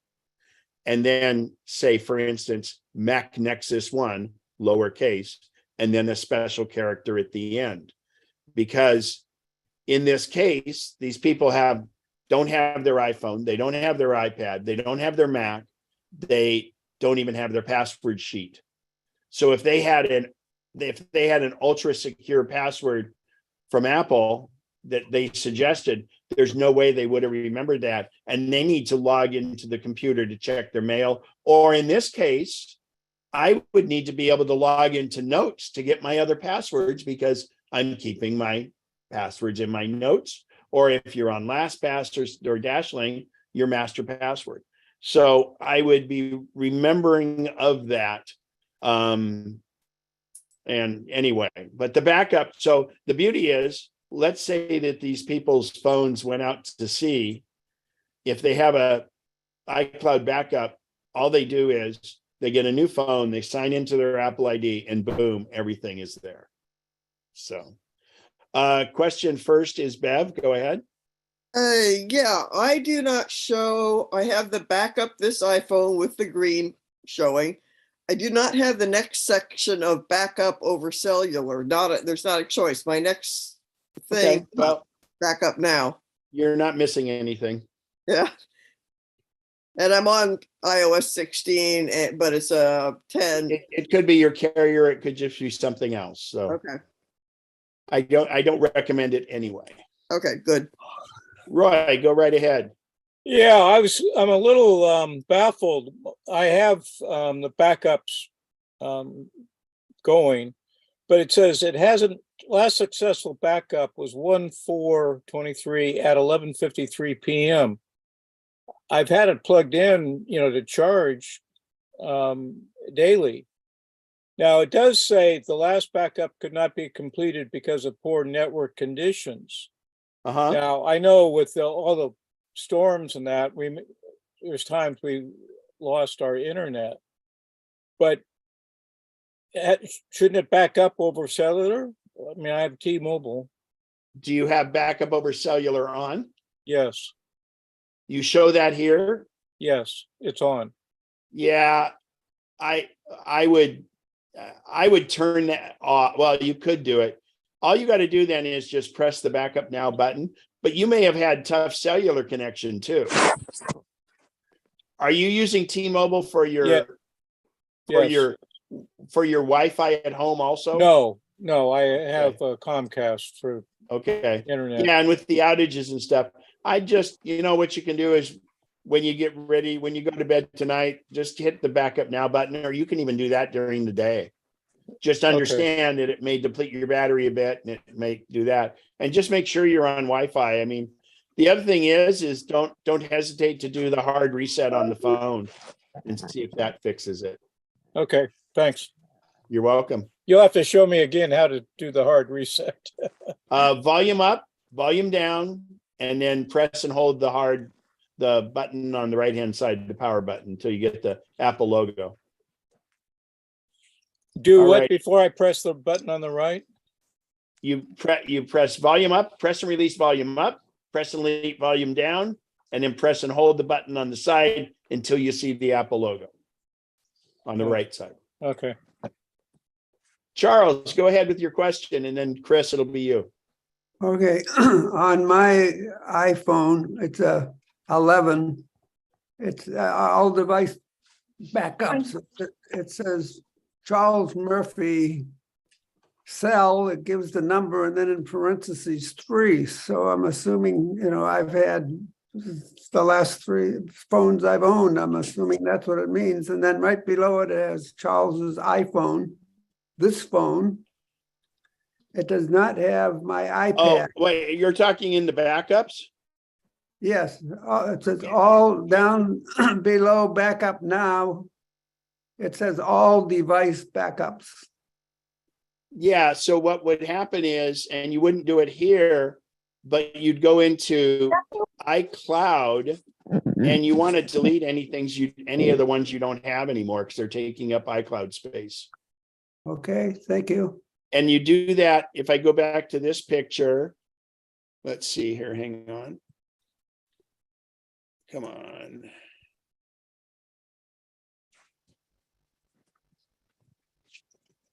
See this picture right here? Yes, On the Mac, for instance, if it shows others, I could delete them here. okay, Or you go in on your phone and let's see, if I go to iCloud on my phone, actually, I'll show you this screen. Right here where it says manage account storage. yes. If I press on that, it will show me, mine's coming up here. Hang on, takes a while. Come on. What do you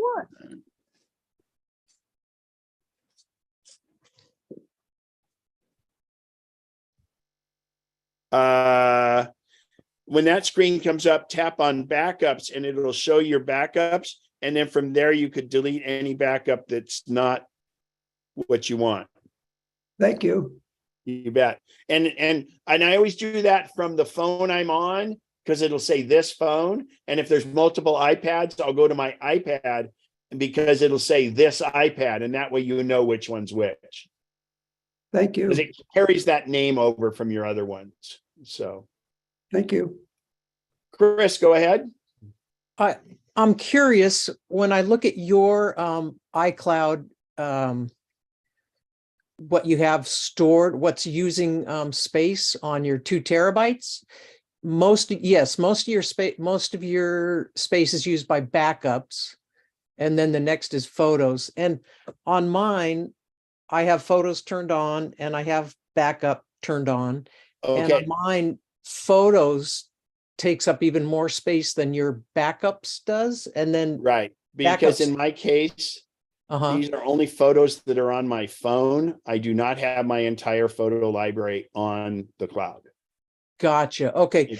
My photo library is over 1 terabyte. So I just do I treat this like backup. In fact, I'm so anal about my photos I take from my phone because of travel. I actually have it puts them to Google Photos, which I get for free, and Amazon Photos. So I have any photo that's taken on my phone is in 3 spots. Gotcha. Actually, I take that back 4 spots. It goes to Flickr too. So Okay. So it would be normal to have like the backup part doesn't even show on my well, okay. So let me explain this because you see how big mine is. right. Well, what's funny is it used to be the case because I've only recently turned it on my phone. Let's look here. Oh, yeah. Let's see. Manage storage. Sync this phone. Yeah. Syncing is off. Your photo library is included in your device backup. Oh, so my photos on my phone are included in my backup. So even though it says it's on, if I go to on my phone, I am not using photos in the cloud. I have that off, Gotcha. and it's called Sync This Phone. I only have it on for PhotoStream, and what PhotoStream does, it takes my 30 days, last 30 days of photos and makes it available over in my album. I do this because my library on my phone and the computer, and let me go see how big my on my phone it is. iPhone storage. Yeah, it's because it's too big. So it says it's on, it's still calculating. Anyway, that's the deal, but it's included in my backup of my entire phone. Gotcha. Which Thank you. is really weird because, wow. Yeah, I have 432 gigabytes of photos on my phone. And so that's why, and here is probably only about, that's 2 terabytes. So that's probably 100 gigs. So mine is not how yours will be. I'm because it's so large, I'm having to manage it a little differently. And it's my own little jail. Good question, though. Good observation. All right. Anybody else on this, on that? Again, this whole thing about, are you protected? It's amazing. This backups are so important. So let's talk now about. I have a question. Go ahead. Can I go back a page or back to the iCloud Apple ID and iCloud Mail backup? On the phone? Yeah, it's on my regular computer too. I lost a bunch of mail in my inbox a couple of months ago. And I talked to Apple, I talked to all sorts of people, and nobody could solve a problem. But this iCloud Mail that's here on your iCloud backup, can you just go into that and read it? Okay. Who is your email provider? What is the last part of your email? Comcast. I'm sorry, Comcast? Yeah. All right. Be prepared for a rant here, everyone. All right.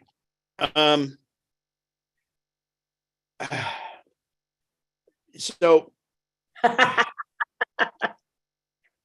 are you going that wouldn't have happened if you had Gmail or Apple Mail. And Apple Mail is iCloud.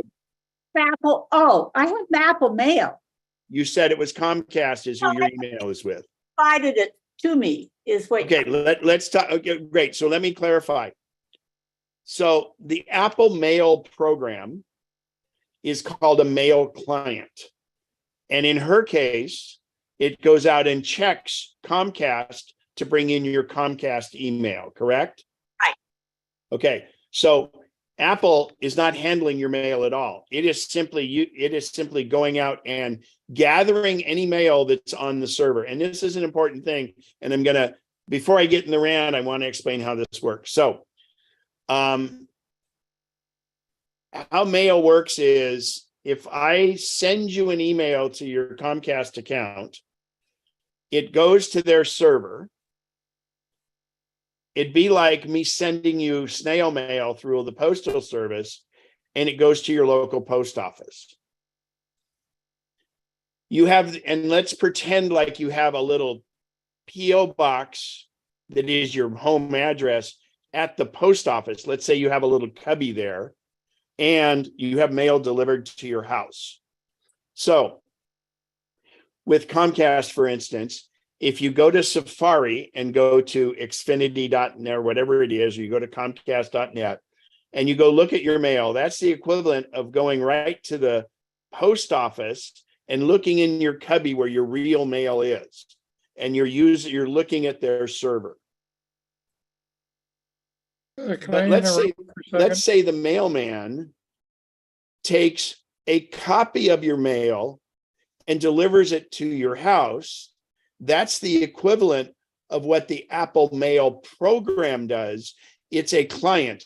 It goes out and says, oh, give me a copy of any mail that's on that server. So Apple is not handling the mail, and it's simply going and getting a copy. I need Now, to interrupt you for a second, Ken. sure. Her email is at me.com. That's Okay. yeah. Madeline, do you also have Comcast for your email? Yeah, I have 3 email addresses. And these Okay. And was it the Comcast one that got lost? No, it's all the old ones that got lost. I left them on my computer. I leave my inbox mail after I've looked at it on my computer. Most of it gets deleted, but a lot of it gets saved. And these were old 3- and 4-year-old emails that I had received, I had looked at, and I went back and some of them were back in the 2018s or something like that. And were they from all 3 email? Yes, it was a whole chunk of them. That whole chunk was gone. And you're sure it was from all 3 different email providers? I think 99%, I mean, there's no way I can prove that, but I would think that probably was. Okay. I mean, all of them after a certain date were gone. Okay. Well, first of all, do you have a time machine backup? Yeah, I do, but I understand that it's very difficult to get into. And I don't know. The thing is that I'm asking this just generally, because if it's easy to get into something and find them, I might try it. But if it's very difficult, I'm just going to forget it. And probably 5 years from now, I'll realize that there was something email that I had saved that was really critical and I can't get to it. But I don't know of anything right now. Who's your 3rd email address with? I have Gmail. I have, Okay. I'm trying to think it. No. You have Gmail, Comcast, and an Apple one. Yeah, right. Okay. So what I would recommend doing is, with all 3 of those providers, go directly to it and see if it's still on the server. And the way you do that is iCloud.com, gmail.com, and Comcast.net, and go in and look to see if anything's still there. Okay. Thank you. Now, if it was stored on my Mac box on your thing, the only way would be through Time Machine. So you're probably talking about 2 hours worth of work. Yeah. And I probably messed something else up. So I think I'll just forget about it. Okay. Until But I'm glad you brought it up because it allows me to rant. Yeah. Not in your particular thing, but here's the deal, everybody. If you have an email address that ends in yahoo.com, att.com, AOL.com, sbcglobal.com, Comcast.net, Wave Broadband, Astound Broadband, Starstream, Pacbell.net. Pacbell.net. Yeah, that's even older. Any of those, you need to make sure you have an alternate email address that you start to use, and you start changing everything over to it. And I'm going to tell you what precipitated this. So AT&T. So first of all, if you're on AT&T or you're on Comcast, if you move away, they're under no compunction. You're no longer a customer of theirs. Like if you move to Roseville, it's Roseville Telephone, right? And Sure West or CCI. And you shouldn't use a CCI either or Sure West. You should use an email that is not tied to someone that is providing you a service. You should have either a Gmail address and or an Apple email address, of which they are both free.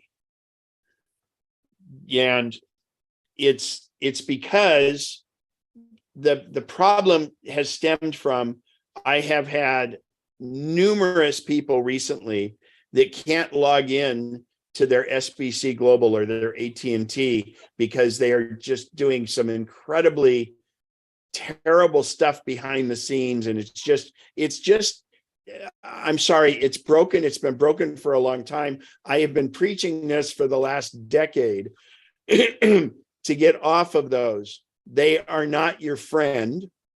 And the worst thing is Yahoo, AOL. So Yahoo was handling all the AT&T, SBC Global, PacBell.net.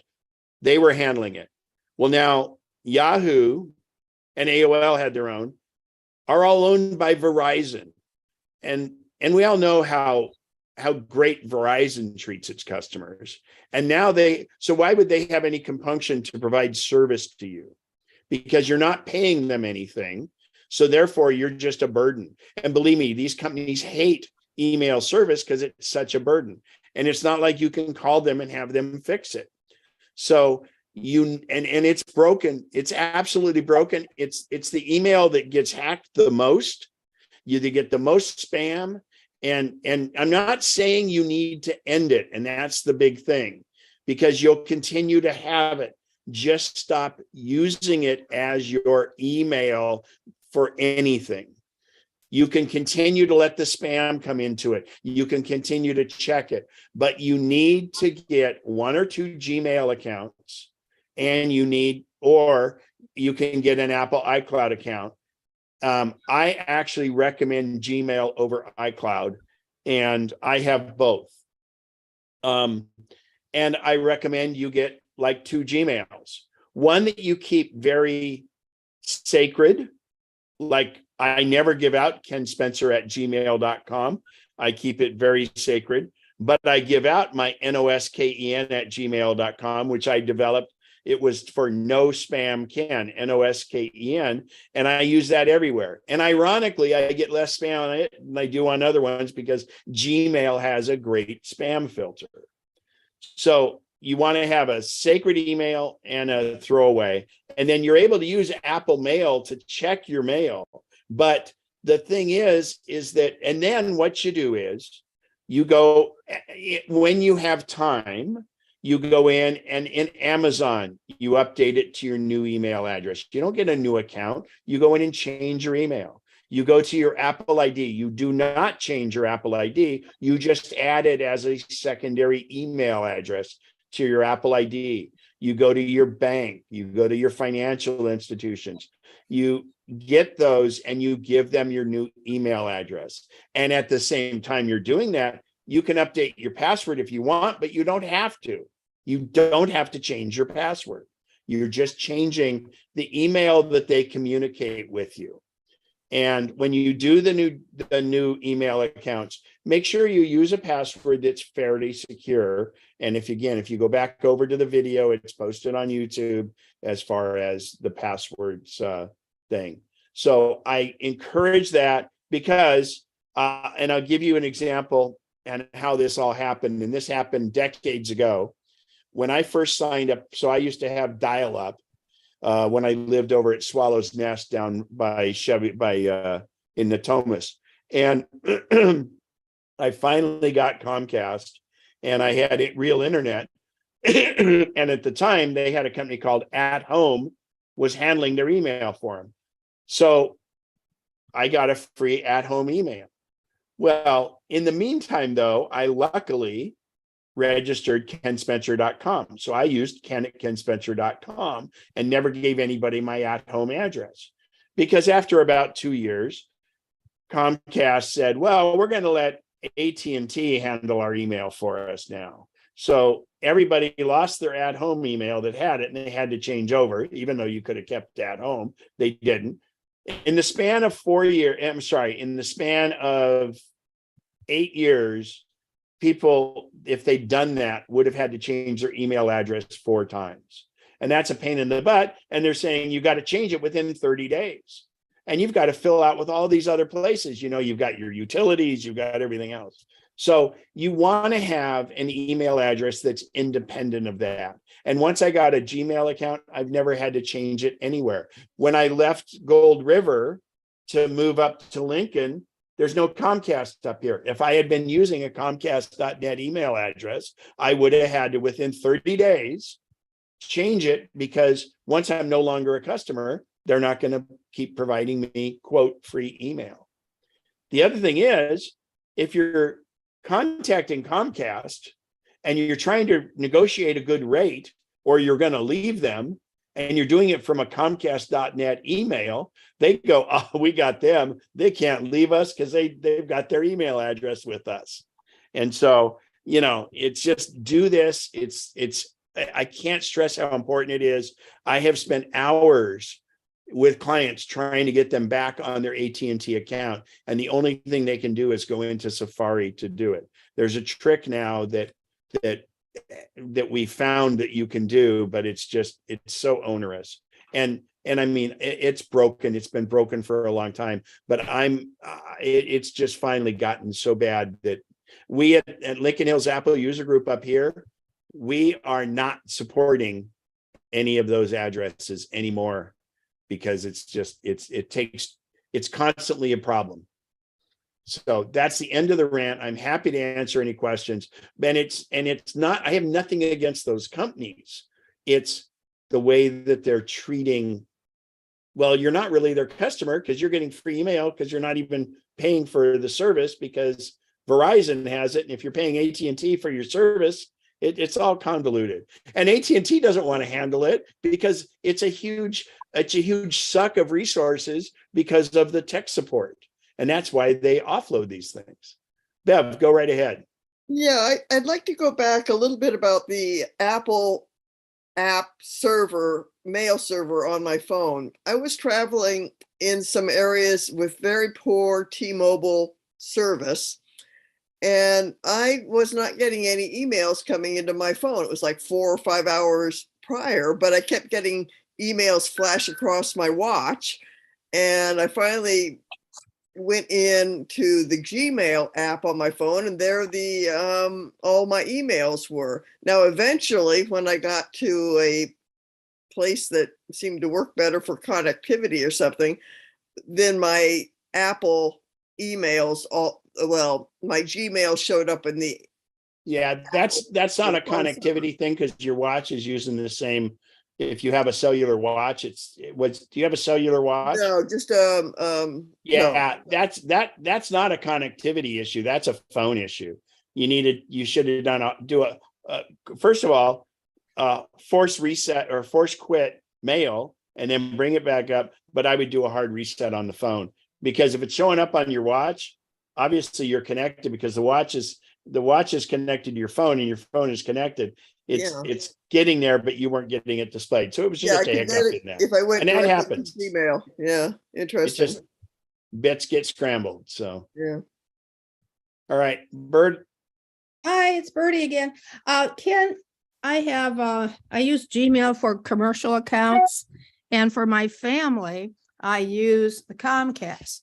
Well, I have the MacBook Air, and about 3 weeks ago, my Comcast email has been dropped and I can only receive Gmail. Okay, get rid of it. But it's all my family. You're gonna constantly have problems like that. So get another Gmail account and start using that. Yeah, that's one of those things where unfortunately, you're gonna have to pay a tech support person to do it, or call them and have them fix it. I would try. It's on your computer. Yes, the iPad and iPhone. Reboot the computer is the first thing, but otherwise, you're gonna have to pay someone to fix it for you, and that wouldn't be a problem because Gmail just continues to work. Right, I use Gmail all the time, but it is frustrating where you once had. You could toggle and switch the mail accounts on the, it's a new computer, but I don't know why. Don't blame the computer, blame the carrier, right. But I would reboot the computer. It's just, they change things on the back end that cause that. And I just think it's time. So Ken, my situation is I have internet and Wi-Fi provided. I'm not saying get rid of them. Oh. Stop using their email. Oh, okay. So just delete. You can delete. Don't even delete it. You can just keep it running. You don't have to end it, but I'll tell you, I would never count on any of those providers for anything important coming over email. It's a broken system. Okay. All right, that'll take a few months to transition, but thank you. Better than if you have to do it in 30 days. Right, and I still get it on the iPad and iPhone. That's the Yeah. conundrum Yeah. to I all that. think if you reboot your computer, but otherwise, I mean, and one thing you can do on your computer is delete the account and re-add it. Usually fixes it. Oh, really? Yep. But try a reboot first. I think Always reboot. 95% of the time that cures it. well, every night I shut down my computer. Is You that? shut it down completely or you put it to sleep. No, it just shut down completely. Okay, well then that's the same as a reboot. So you're doing fine. So then it's some other issues and it's just, and I'm going to stop supporting that kind of stuff too, because people need to move on. And I always say you can't push a rope. I've been trying to pull people away from that stuff. It hasn't worked.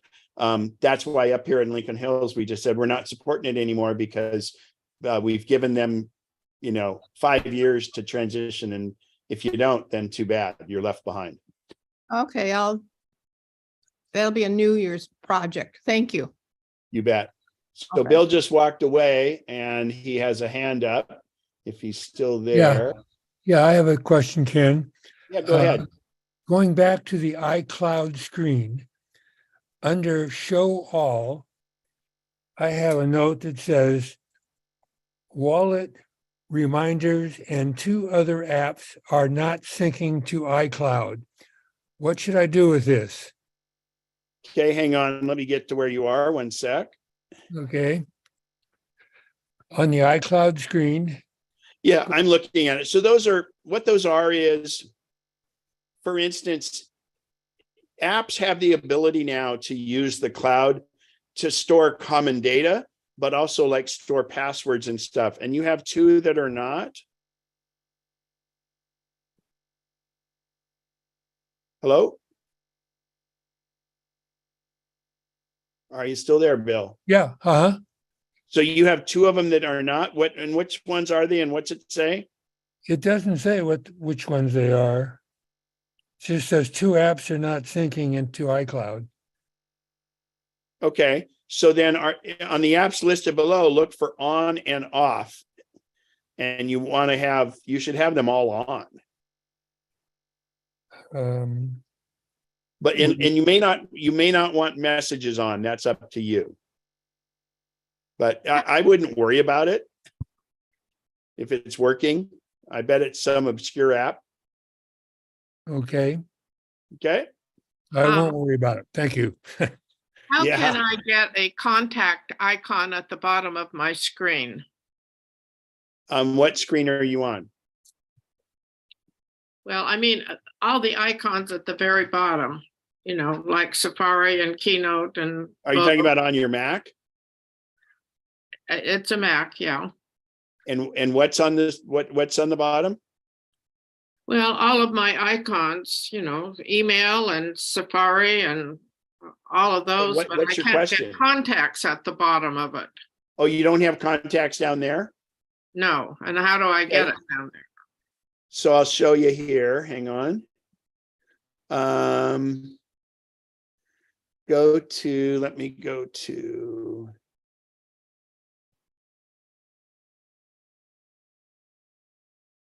Easiest way to get to contacts. Come on, let me get out of that. Go up to the magnifying glass in the upper right corner. Do you see a little magnifying glass there? Upper right corner, upper right top. That spy thing? Yeah, magnifying glass. Click it, and you should get something that says Spotlight Search. Right in the middle of the screen. Let's see. Yes or no? I haven't. Let's see. Did you click the little spy thing?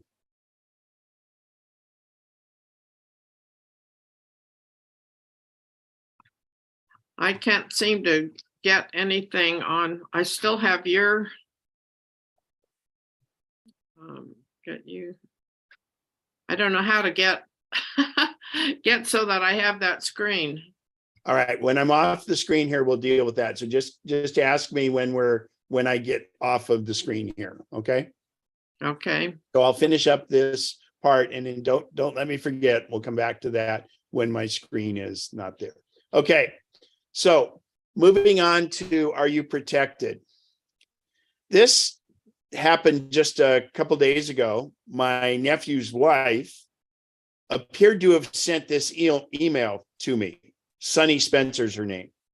And I looked at this and I'm going, wow. And then forwarded these pictures to you much earlier. And it didn't sound like the way she talks. And then I see this really weird thing and I go, wow, I don't think that's from Sunny. So how do I determine if this is a fake email? What I do is I click on her name. And when you look at this, that's surely not her email. So what this website would do would be try get some of my information, a username or something like that. So Sunny didn't even know about this. And in fact, usually what happens with these, she probably wasn't compromised because she's on all Apple products, but she's probably in someone's address book that is a Windows machine that got compromised. And what they do is, rather than send emails out from that person that got compromised, because then you'd know who it was, they send it out from other people in the address book to other people in the address book. And that's how they had my address and made it look like it was from Sunny. And I call these people farmers. They're trying to harvest your credit card. So if I were to have clicked on this, I'm on a Mac, so I can't hurt it. Nothing will happen, but it might prompt me to put in credit card information, or you get those emails that say, oh, your bill for something virus protection is expiring and you need to do this, or you've overpaid, we need to get you a refund. All of those things are bogus. They're absolutely just totally fake. If you're worried about that stuff, like it says, Amazon, we were processing that recent return for Amazon for you. Well, if you didn't send a return to Amazon, it's a lie. They're trying to get your information. They're trying to get your Amazon username and password. And that will then, because then if they have that, they can order stuff. They'll change the shipping address and they'll order stuff on your account and have it sent to them. So just always be leery and assume that it's a scam. And in this case, I emailed back to her and let her know so that she could tell her friends, hey, don't click on this link. Now, it's highly unlikely. Clicking on the link is not going to do anything. It's where it goes to try do it. And what's really interesting is this link, if they were doing this, if they were any good at what they were doing, I could have made a mail link that would have said wellsfargo.com here. And when you hover over it, it would have said this. And they didn't even go that far. So these people, whoever did this, are not very sophisticated at all. So these scams happen all the time. You're going to get phone calls. You're going to do all that. Just the thing to do is, in your mind, think that it's a scam, think it's fake, and 99.9% of the time you'll be right. So just don't do it. Don't let them in your computer. Don't let them do this. The other thing is, let's say you're having problems with, Yahoo Mail, for instance. There is no phone number you can call to get help with Yahoo Mail. And consequently, there isn't for Gmail either. But if you were to search, like, how do I fix this with Yahoo? there'll be these sites that come up that have a thing say, oh yeah, call this number, we'll resolve it and all that. And then they get in your computer and then they harvest your passwords. And then they say, oh my gosh, you have all this stuff wrong with your computer. If you pay us $329 a year, we'll make sure it doesn't come up and all that. That's because you are asking for help, whether it be an HP printer, whether it be with Yahoo Mail, those things. Those scams are out there. So the only sure way to do it is if you have an HP printer and you want help on your HP printer, the only place you can go find that stuff is at hp.com. And so you have to be really, really, really careful and don't be distracted. And just because it comes up on Google, remember the top results on Google can be paid results. And therefore those paid results could be a scammer paying that to try get you because you say, oh yeah, you need help with your HP printer. We've got the solution right here. And they might fix it, but they're probably going to charge you. And once they have your credit card number, remember, they're farmers. They want to keep harvesting that as long as they can.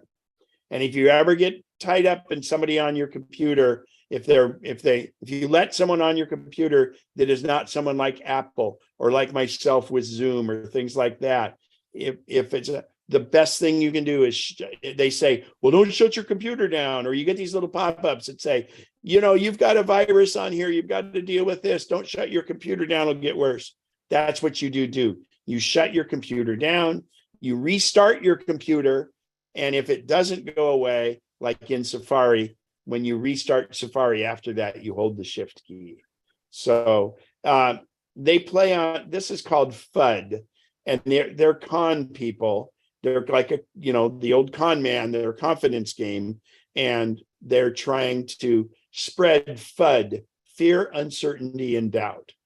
Just remember, you're on an Apple product, and the Apple product is so safe, so secure that you can just go pooey to them and keep going with what you're doing. So Ellie, you first and then Randy. Right. Quick question. Do I need to renew my subscription to Malware Bytes? You don't need to use the subscription to Malware Bytes because you only do that when you want it and you can keep with the free one. No, they want money now. Well, then you can just turn the subscription. I think it's a premium trial. So just turn the premium trial off in settings. Okay, thanks. And then that'll be fine. But have you paid them before or this is the first time? I think I paid them last year. Yeah. So okay. It's How much is it? I don't have it right in front of me. That is a reputable one, and that's Malware Bytes is what I use to check things, but it's not often enough that you should need to pay. So I'll leave that up to you. All right, but they are legit. I read something on Google the other day that said that you don't need Malware Bytes or anything like that on an Apple product. I don't know. No, but and so malware is one thing, and it's so unlikely you would ever get malware on a Mac. But what you do get sometimes is what's called adware, where it'll pretend like it's you and it goes through and it goes to other websites and it slows down your browser and everything because it's clicking through, and that's how they're trying to generate revenue. So it can get rid of that. And then Al just posted about malware and pricing. But if you turn off the premium trial, then only if your computer is acting slow, you can go and run the free scan. You should be able to. Okay, thanks. The only big difference between the free and the paid can is you can set up automated scheduled scans. Correct. You can. So in other words, you set it up to scan it whenever you want, but otherwise then you can just go do the scans. Yeah. So, and you don't need to do it that often. It's really only if stuff slows down.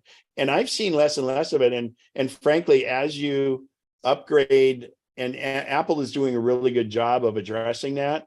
And in that same regard, the elephant in the room is I'm still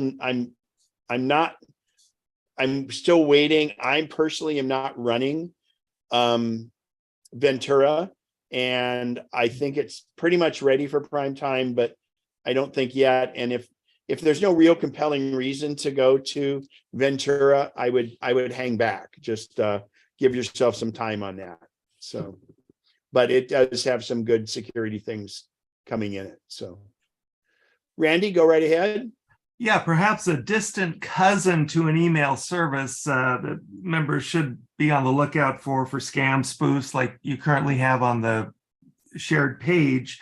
Facebook Messenger just had a thing come in last week or so. A friend of a friend that you know has just died. Click here to find out who.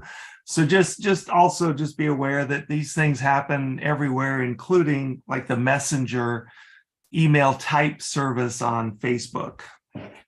Yeah, so that's I try to, while I do post on Facebook, I try to use Messenger very, very little. In fact, anyone that communicates with me on Messenger, I say send me text instead. I don't like it. And if I do a message on it, I will immediately force quit it, whether it be on my iPhone or whatever, because it also uses a lot of stuff. And I generally access Facebook through Safari rather than using the app. And if I ever use the app, I force quit it right away too. It just does so much pernicious stuff behind the scenes. It's just ugly, ugly, ugly, ugly. So good point, Randy. I appreciate that. All right. So to finish out on this, are you protected? Well, this is my parting shot from Antarctica. I was lucky that I got on board, and I have two things I want to share that really pretty amazing. So yes, unfortunately, the lady passed away. The 26 of us that were on the ship for an extra days while they were doing the investigation and stuff. This is a picture of one of the walls right as you're going from the deck 5, the living room, into where the cafe is. And I had not seen it the whole cruise. And we're within 2 hours of the 26 of us leaving the Polaris for the last time. And believe me, we had bonded because we were all survivors of the wave, and the crew, it was very emotional. But I saw this, and to me, it was very poignant. Live life with no excuses, travel with no regrets. And that was Oscar Wilde. And so then I'm up and I'm having just a snack, and somebody says, "Oh my gosh, come outside and look." And at the rear of the ship was this rainbow. Wow, beautiful. And it gives me goosebumps because this is the end of this thing. And I found what I think might be appropriate is the greater your storm, the brighter your rainbow. And so we just all this just blew us away, because with what we've been through and now this, and I just like to, a quote I finally have done, it's like, hey, life is to be lived. And I'm going back to Antarctica. I'm already planning the trip. I would go on this same vessel again. I would go in the same cabin. I'd even go in the cabin she's in, because a rogue wave is just that. It's a rogue wave.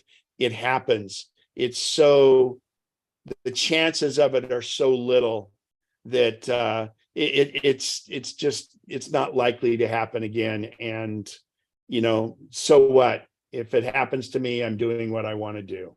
So anyway, thank you for indulging me on that. And it was pretty interesting. So good. We have time for other questions, and then I'm going to unshare my screen so I can show you where to do the magnifying glass. So who was it? Where'd she go? It needed the how to get contacts. Oh, it's Bobby. You know what, Bobby? I'm going to be sharing your screen because we have some issues to go over, right? Okay. Yeah. So why don't I just get your contacts down with you and put a little note, and then either this evening, because I do the board meeting after this. Did you get the message I left you yesterday? I didn't do it yesterday afternoon, so I was Okay. out, so, So I'll be available after probably 3 o'clock today. If you okay, call me and I have pretty good availability tomorrow, and I'll just fix it for you when we're working on that. It's your time machine backup. okay, great, thank you. Actually, you know what? This would be a good exercise. Yeah. So because I talked about time machine, why don't we just, if you don't mind, we can do it right now. Sure. And then those of you that don't have time machine, you can see how easy it is. So do you mind if we can view your screen? Sure. Okay. So at the bottom of your screen, is there and I'm going to actually stop. Well, there's no need to stop the recording and there won't be anything on it. So at the bottom of the screen, do you see a green share screen button? Yeah. Click it one time. Okay, I did. And a new window should have popped up. And in the lower right corner of that window, there's a button that says share. Yeah. Click that. Fantastic. Now I'm going to request remote control. So click approve. Fantastic. So you have that external hard drive, right? You picked up, we're setting up time machine for you, weren't we? I got something in the mail, but you and I haven't talked about it yet. Right. Can you grab it? Whoops, where'd it go? And the hardest part will be getting it out of the box. What do I need to do? Open the box. So which one of these do I go on? No, open the box that it came in. Open the box, what? You have this external hard drive that came in the mail, right? Yeah, Open the box it came in, and there's a little cable in there. yeah, Okay. Plug one end into the cable and one end into the computer. okay. I did that. Oh, and you have a MacBook Air 2017. Great. So there's two different ends to that cable. And on the right-hand side of your computer, there might be a spot where it can plug into it, a USB spot. Do you see that? Plugged in on the right-hand side. The hard drive is? Yeah, Oh, there it is. It showed up on your desktop. Fantastic. So everybody can see this is on her desktop. So I have fired up inside, I have fired up Time Machine. And I'm going to click, we're going to say backup automatically. And I'm going to say show in up here in the menu bar. And then I'm going to say select disk. Well, you have a Sabrent that you probably haven't used. We're going to say remove that. Stop using disk. But now I'm going to say select backup disk. The brand new Seagate she just got that she's just plugged in. Oh. We're going to hit Seagate. And I'm going to say use disk. You do not need to encrypt it. Says, wow, this brand new Seagate drive that you just got, well, is it okay if I delete it? Well, it's empty, so it's okay. So we're going to erase it. And now it's preparing it. And where it was orange on the desktop before, in a second, it's going to be, look at this, it's teal. So now it's going to start to back up in 115 seconds. And if you look at this little logo right here, I could say, normally I could say here, backup now. So it's just going to go ahead and do a backup. So that will run. So keep your computer plugged into power. I see it's plugged into power right here. And keep the lid open. Don't shut the lid. This first backup will probably take, let's see how much data you got.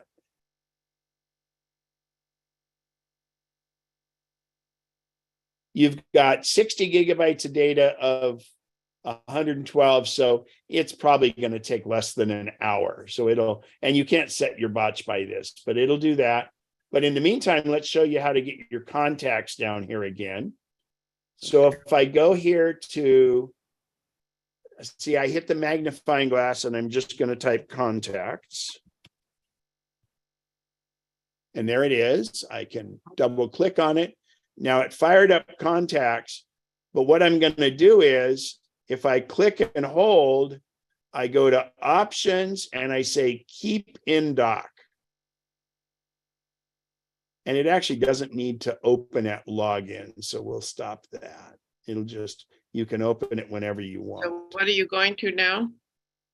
Well, these are contacts. So now the contacts will always be down here for you. Remember, it wasn't on your dock. Yeah.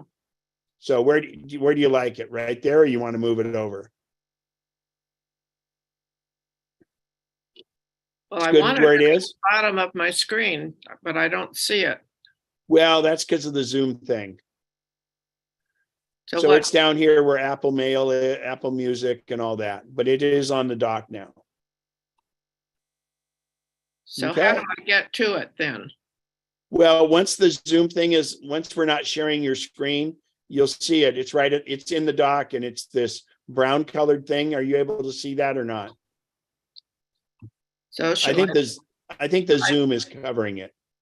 shall I click off all contacts? All right, now Well, to Seagate yeah. Portable Drive. Yeah, so we're just we'll just let it run. But when we get done with this Zoom, when I unshare your screen, you'll see contacts at the bottom. Okay. Okay. So we'll go ahead and unshare. And now you should have contacts you might see it, but the Zoom is probably taking over for your dock.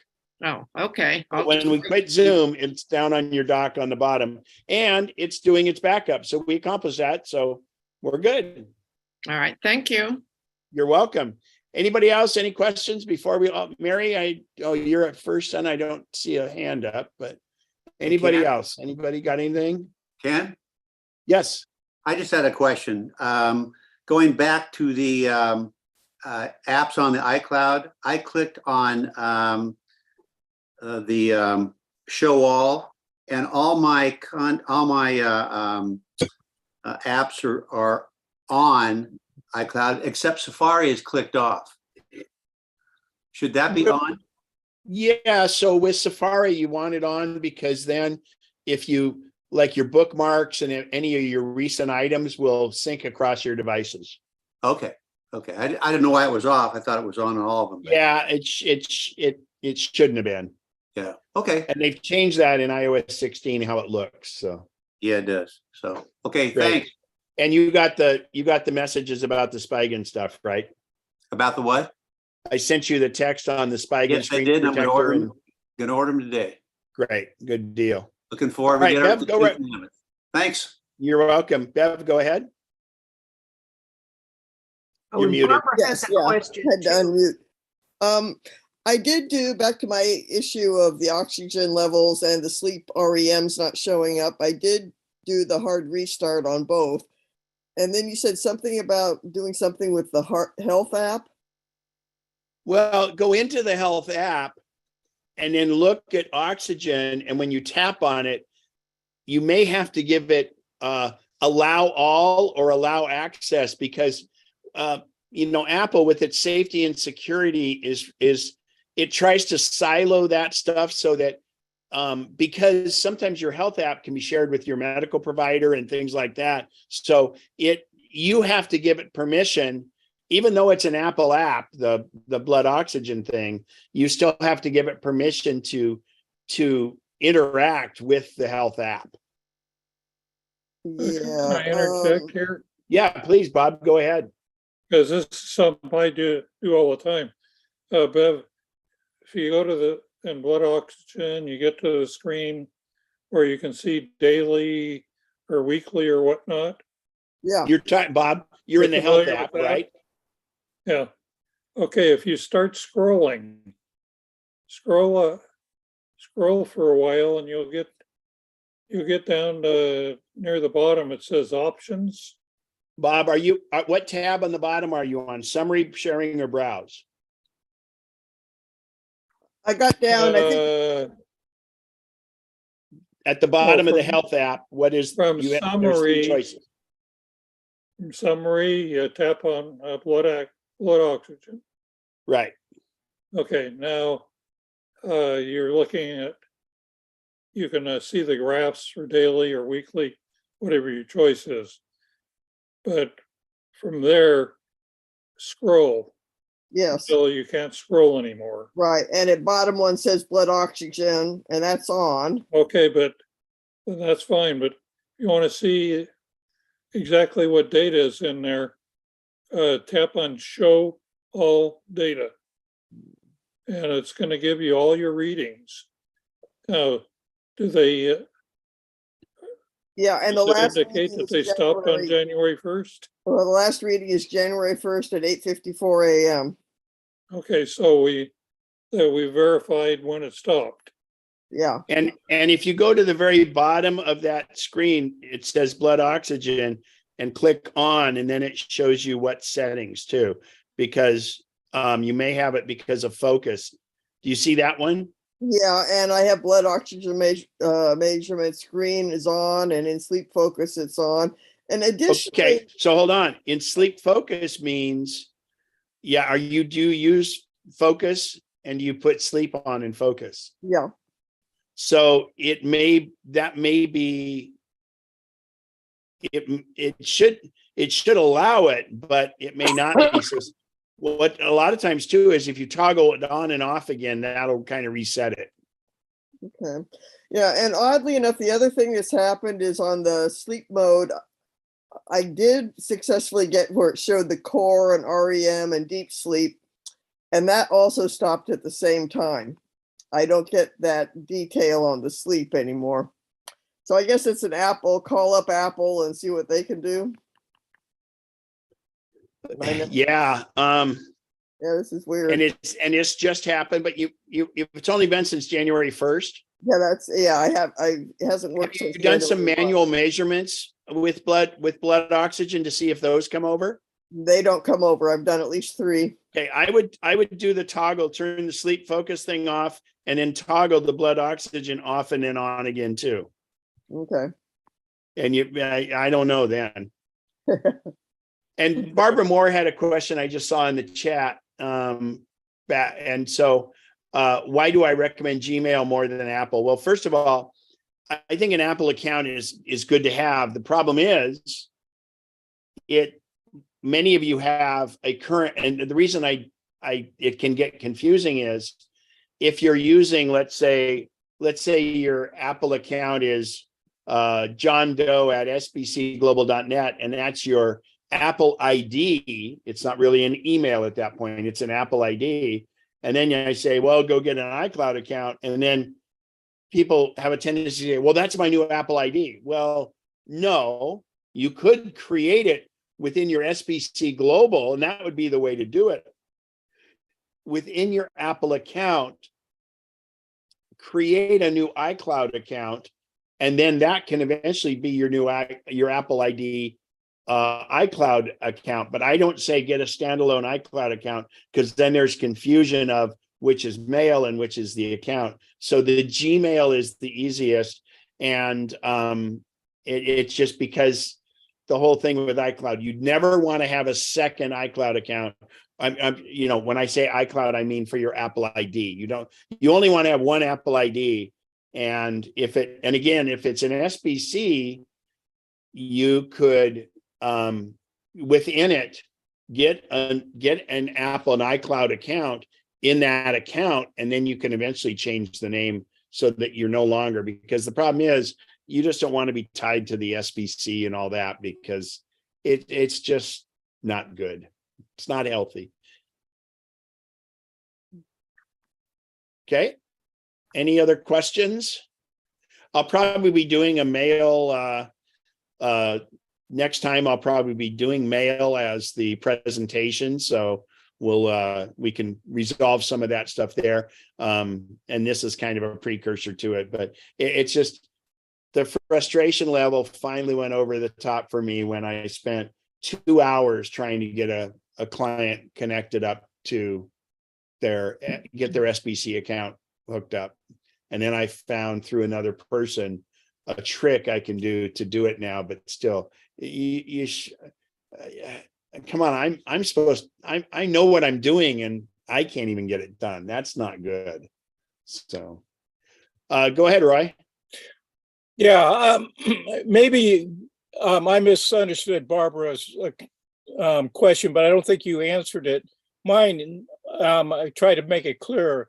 I only use me.com. Why would I want Gmail? You don't need it in that case because you're already a free agent. Okay. Okay.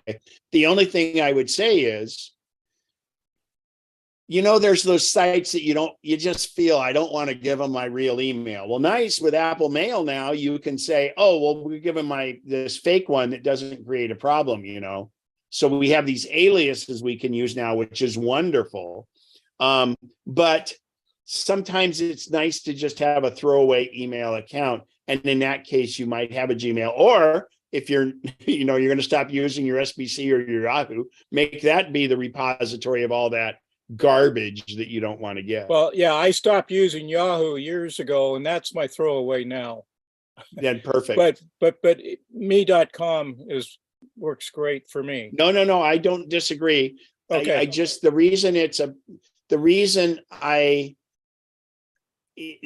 confusion with Apple ID and I don't want to further stir the pot and make it so that it creates other problems. Okay. Gmail is the path of least resistance. And these are people that it's hard to convince them to get them away from Yahoo anyway, and then to Gmail.